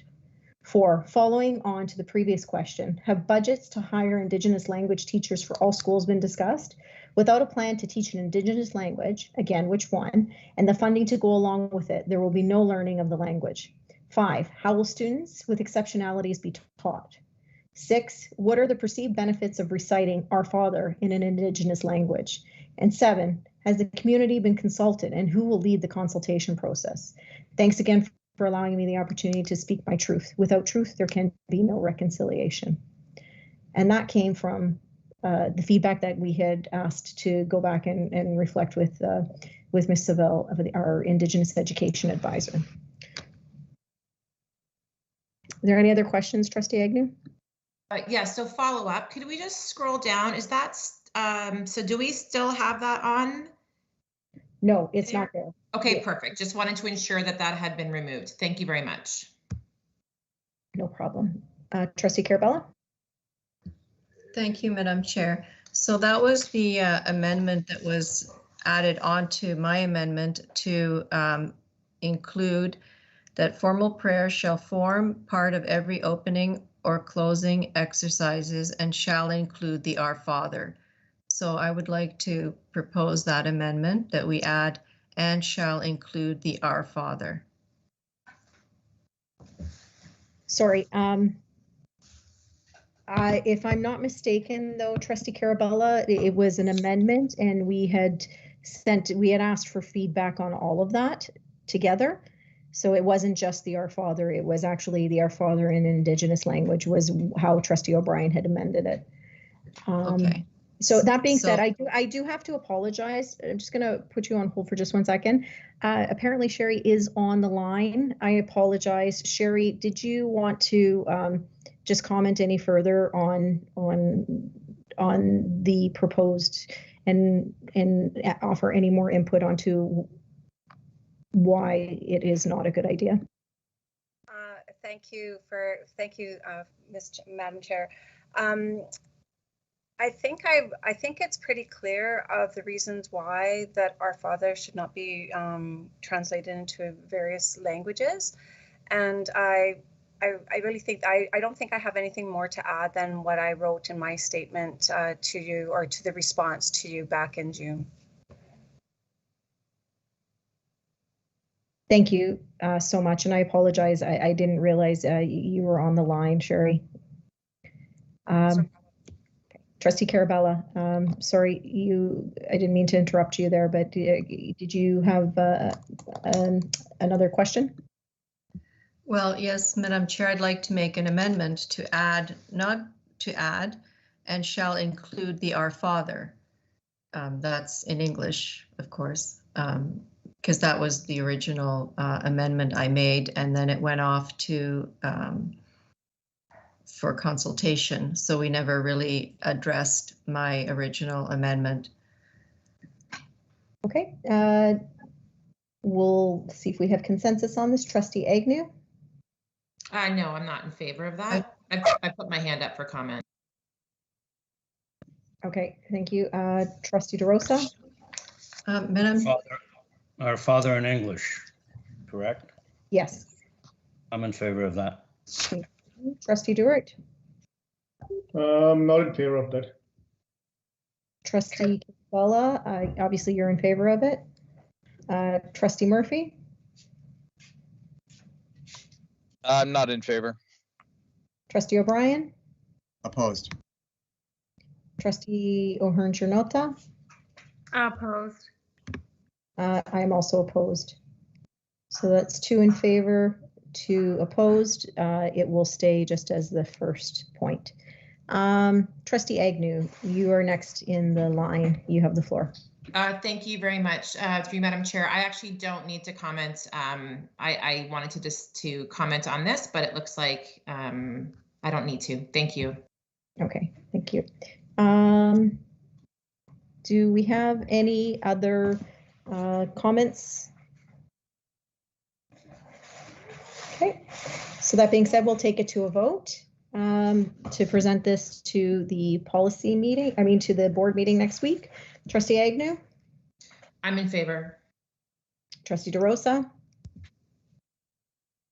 I'm in favor. Trustee Duart? In favor. Trustee Cabela? In favor. Trustee Murphy? In favor. Trustee O'Brien? Opposed.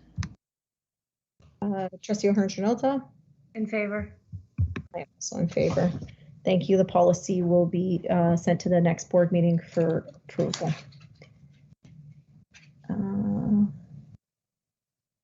Sorry, just moving back to my other screen here. Item 4.7. Alternate policy IV-07 alternatives arrangements for school facilities. Can I have someone move that the policy committee recommends that policy IV-07 alternative arrangements for school facilities be forwarded to the September 21st, 2021 regular board meeting for approval to rescind? Can I have Trustee O'Brien, seconded by? Anybody? Murphy. Trustee Murphy. Thank you. And I believe, do we have Mr. Vidovic and Superintendent Lofts on the line? I'm not sure who wants to discuss this. Madam Chair, if it's okay, I will. Absolutely. Thank you. On March 29, 2019, the provincial government made amendments to Ontario Regulation 2098 Education Act. As consulting with Brad Teichman from Overland, staff is recommending rescinding policy IV-07 as HCDSB is no longer required to determine if an alternate accommodation arrangements are available. Thank you. Do we have any questions, trustees? Okay, so we'll thank you, Superintendent Lofts. So we'll move to a recorded. Sorry. Okay. Trustee O'Brien. I've gone through this, and can you just elaborate a little bit on the need to rescind this?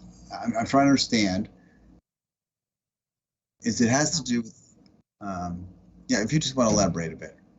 Certainly. To you, Madam Chair. Trustee O'Brien, the reason that it was in here was because it was an Ontario regulation. It was in the Ed Act before. The Ed Act was amended to exclude this requirement now. So our lawyers have recommended us taking out this policy because it was directly related to that requirement in the Ed Act. All right, thank you. Okay, do you have a follow-up, Trustee O'Brien? No, I don't. Okay, so we'll move to a recorded. Oh, Trustee Carabella, do you have your hand up? I do. I was trying that other feature. Okay. Could I do have a question? Could Superintendent Loft explain about the accommodations? Like what is going to be no longer done at our school board?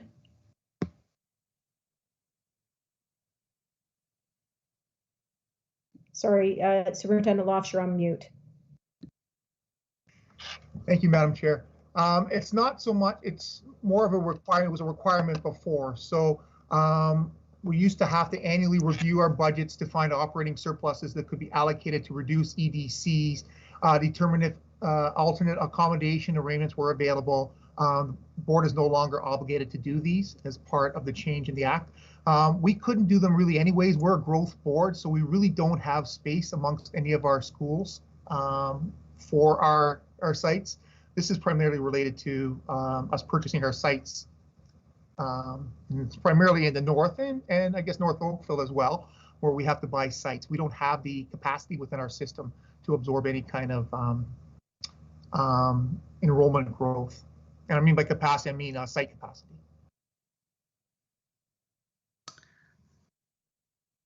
Madam Chair. Sorry, did you have a follow-up, Trustee Carabella? Not right now, thank you. I'm just going to think about that. Okay. Any other questions? Yes, Madam Chair. I'm having a hard time. I still don't have access to the chat room. So if you can put me in line, I'd appreciate it. You have the floor, Trustee DeRosa. Superintendent Loft. To help me understand, I'm trying to see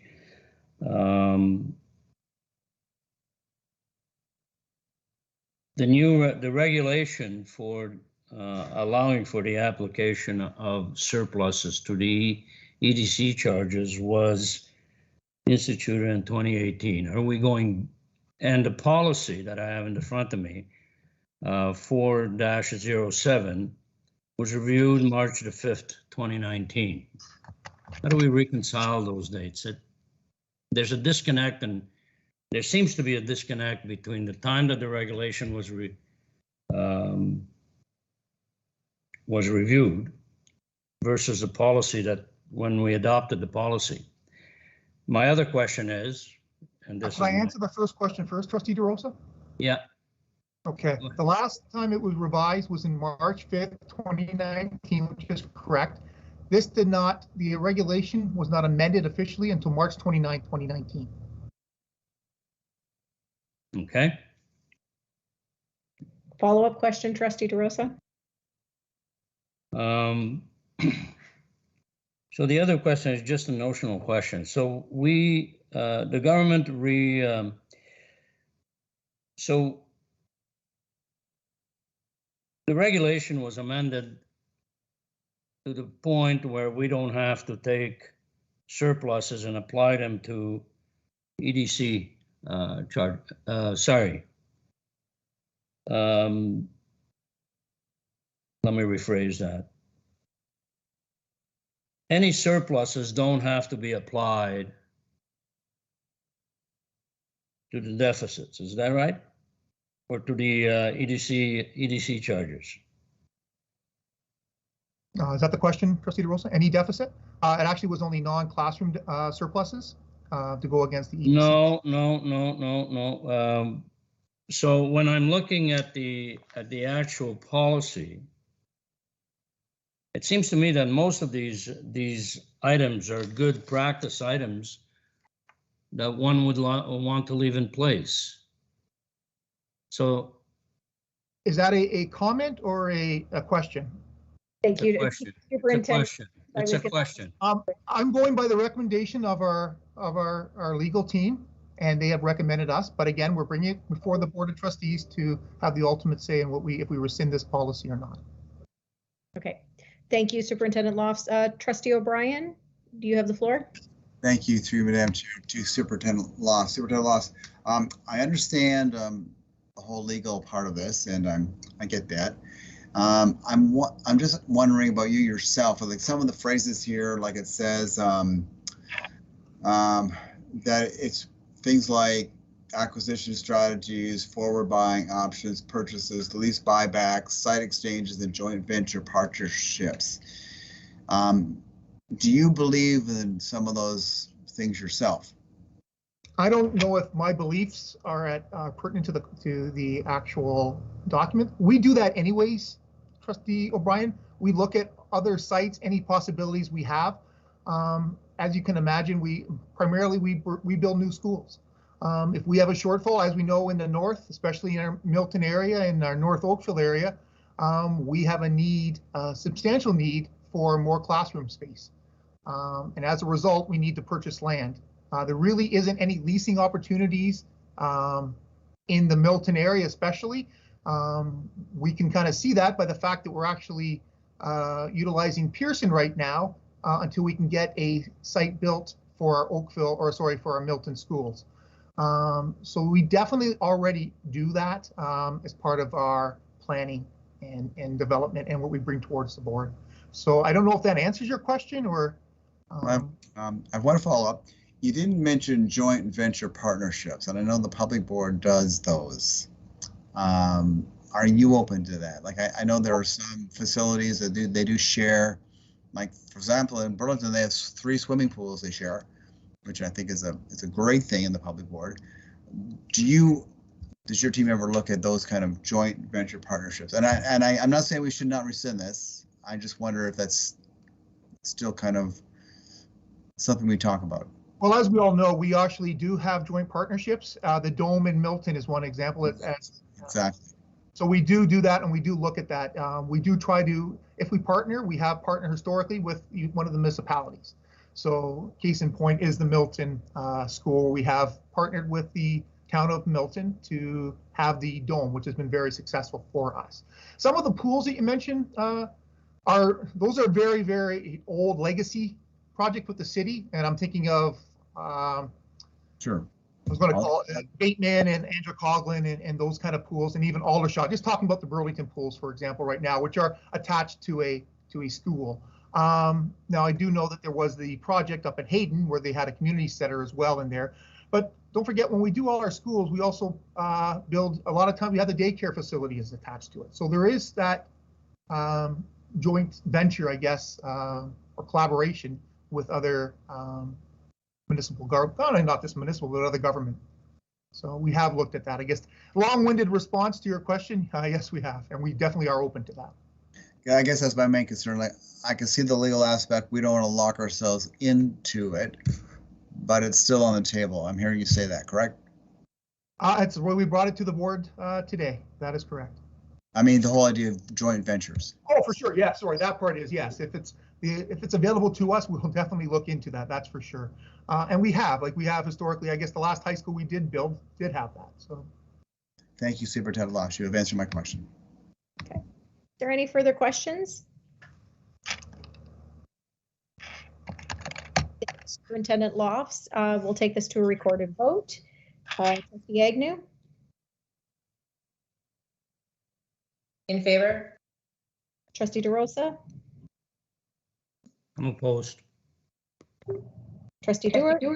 In favor. Trustee Carabella? Opposed. Trustee Murphy? In favor. Trustee O'Brien? In favor. Trustee Ahern-Chernata? In favor. I'm also in favor. The policy passes. Thank you. We'll go on to the next item. Item 4.8, rescind policy IV-08, school sites and operating budget. Can I have a mover that the policy committee recommends that policy IV-08, school sites and operating budget, be forwarded to the September 21, 2021 regular board meeting for approval to rescind? Trustee Agnew? Thank you. Moved by Trustee Agnew, seconded by O'Brien. Okay, I think that was Trustee O'Brien. Came in all at the same time. Thank you. Superintendent Lofts, you have the floor. Thank you, Madam Chair. And this is similar to the previous one we just discussed. Staff is recommending, after consulting with our legal team, to rescind policy IV-08, school sites and operating budgets, that is no longer necessary under Ontario Regulation 2098.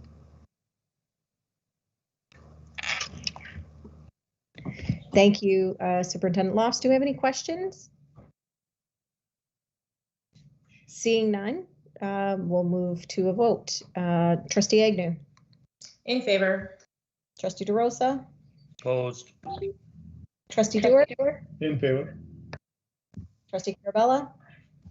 Opposed. Trustee Murphy? In favor.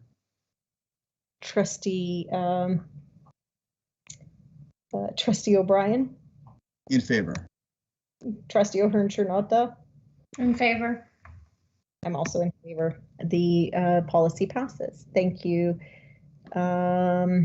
Moving on to 4.9, HCDSB procedural bylaws. Can I have a mover that the policy committee recommends that the procedural bylaws be forwarded along with amendments to the September 21, 2021 regular board meeting for approval. Duart. Moved by Trustee Duart, seconded by Trustee Agnew. Thank you, Trustee Agnew. Chair Murphy, you have the floor. Thank you. So the intention basically is to extend the window where we can conduct our business at our board meetings. So the proposal is that we start the in-camera meeting half an hour sooner, which would run from 6:30 to 7.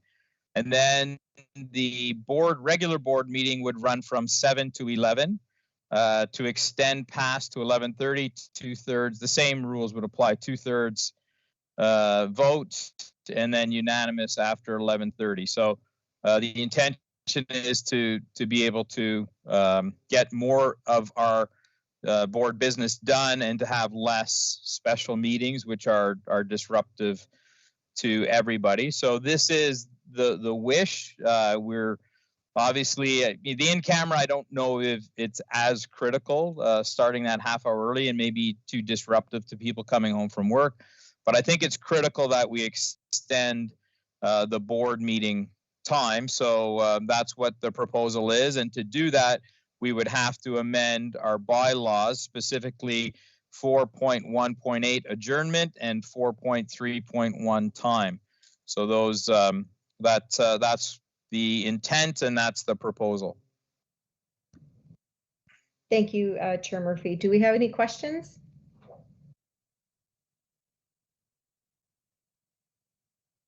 Okay, seeing none, we'll move to a recorded vote. Trustee Carabella, you have the floor. Thank you, Madam Chair. Which were the points of the bylaw, Trustee Murphy, that you were just... So 4.1.8 is adjournment. So that would be relating specifically to our regular board meeting. Right. So basically it's striking out 10 p.m. and changing that to 11, and then striking out 10:30, changing to 11:30. Okay, so I had a... And then 4.3.1 is time, in-camera meetings time, and it's just, again, just changing those dates. So I have a question around the amendment of bylaws being section 14.1. So an individual trustee may give notice of an amendment, alteration, or addition to the bylaws. Such notice will be referred to the policy committee for study and report. So I'm just wondering about the fact of the notice of amendment. Yep, so he's followed all procedures. This was actually on the table at the June meeting. It was on the agenda in the May meeting as upcoming agenda items. And then it was on as an action item in June. We did not finish our policy meeting in June. So he has followed the bylaws, and it's been referred here for us to discuss, and we can make recommendations, which is what's happening. So if it's approved here, it'll go to the board meeting next week to be amended. Thank you. Trustee O'Brien, you have the floor. Thank you. Through you, Madam Chair, just a question to Trustee Murphy. The times you picked, are they just kind of arbitrary? You just figure an extra hour would do the trick? I mean, I'm just curious, that's all. No, that's good. That's a good question. I'm trying to get whatever I can get. The more time I can get, the better. I think this was a reasonable compromise, knowing that everybody has busy lives and we don't want to leave it open-ended where we're having meetings at 2 o'clock or 3 o'clock in the morning. So I thought this was a good, reasonable compromise. Do you have a follow-up, Trustee O'Brien? I do. I see what you're trying to do. I think the problem of our not getting to all the business has a lot of pieces in it. And I can see that as being one of the pieces. I'm I'm assuming you have other pieces that you'd like to put in the puzzle as well to make that happen. You don't have to elaborate on those now. But I just I can see what you're trying to do, and I think your intentions are good. I hope that the more time does help us through it. I think there are some other issues too. Would you not agree, Trustee Murphy? Yes, yeah, there definitely are, and I'm trying to work, you know, on a PD session that will address some of those. Yeah, there's definitely other things at play. What I want is I'm not interested in making a point. I'm not interested in pointing fingers. I'm not interested in anything punitive. I just want realistically, we need more time to conduct our business. Can we get better at it and more efficient? I would hope so. That's a longer term strategy. Right now, we just need more time. Thank you. Thank you. Is there any further questions? Okay, seeing none, we'll take this to a recorded vote. Trustee Agnew. In favor. Trustee DeRosa. I'm opposed. Trustee Dewart. In favor. Trustee Carabella. Opposed. Trustee Murphy. In favor. Trustee O'Brien. Opposed. Trustee O'Hearn-Chernotha. In favor. I am also in favor. The bylaw will be moved to the board meeting for final approval. That said, we are on a time. Point of clarification, does that have to be a 2/3 majority? Amending the bylaws. Nope. We're not suspending them. So. Nope, that's a temporary suspension of bylaws. I think it actually is, but the point of order, but if you're in Robert's rules.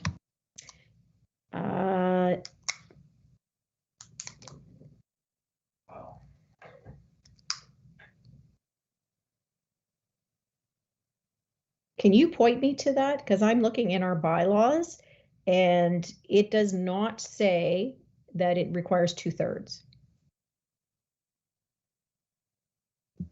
I think if it doesn't say it, then we go to Robert's rules. Okay, so we're in Robert's rules. While I look for it, Trustee O'Brien, you said it says it in Robert's rules. You know exactly where?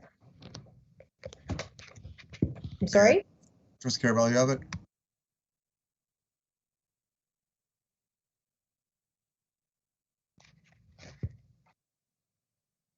Give me a second. We can reach out to a tool if that helps. Yep. Also, I think the one mistake we made is also item 4.1.1 under regular board meetings time. It states in there that it starts at 7:30. We would have to change that also to 7. Okay, bylaws.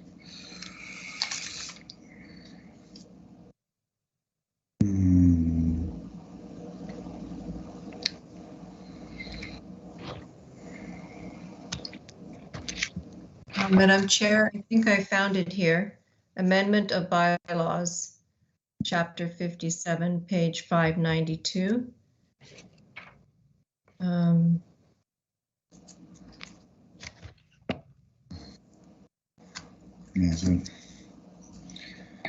Chair?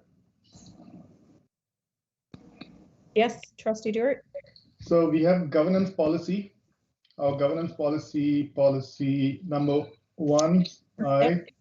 Under requirements, it says there, in accordance with section 14 of the board bylaws, subsection 14.1, an individual trustee may give notice of an amendment of bylaws. Such notice will be referred to the policy committee for the study and report. So we need to look at the governance policy too. And then all policies, new and revised, shall be brought forward by the policy committee to the board of trustees for its first reading. I think we need to read the governance policy, Madam Chair, and follow that. And actually, thank you, Trustee Dewart, but I've actually got the Roberts rules on page 592. It's section 57. section 1. It says special requirements for this motion's adoption should be specified in the bylaws, which it is at 14.1. And it says they should always include at least notice, and it does, and a 2/3 vote, which, and in brackets, with the vote of a majority of the entire membership as an allowable alternative, are the requirements for its adoption if such specification in the bylaws is neglected. Permissible primary and secondary amendment of the motion to amend the bylaws is usually limited by the extent of change for which notice was given, as explained below. An affirmative vote on the motion to amend the bylaws cannot be reconsidered.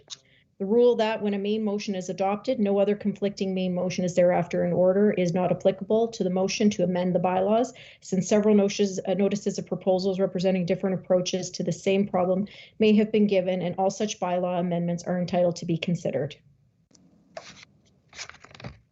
Isolated changes. If only an isolated change is to be made in the bylaws, it can be treated as any motion to amend something previously adopted, subject to the particular rules indicated immediately above. So it is limited. It's the start and stop time.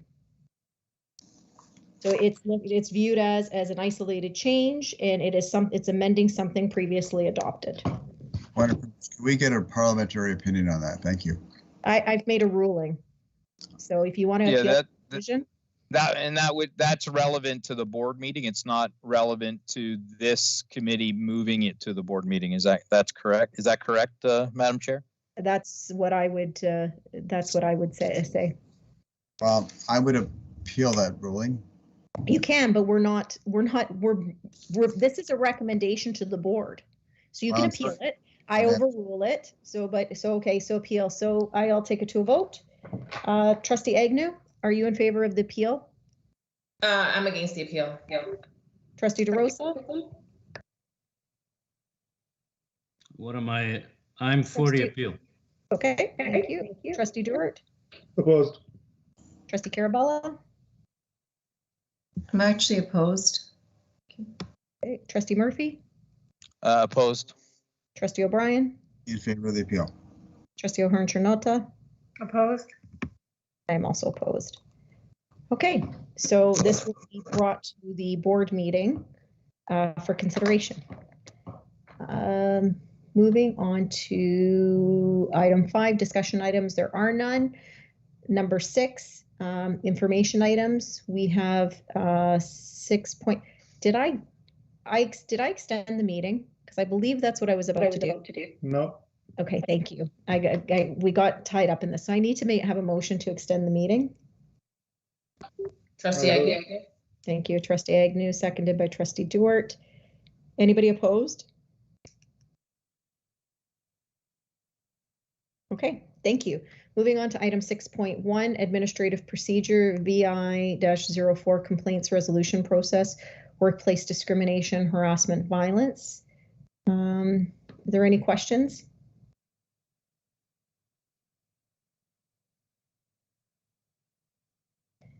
Okay, seeing that nobody does, I do have a question, and I asked it in the procedure. I'm curious as to why this policy was not, there's been no changes.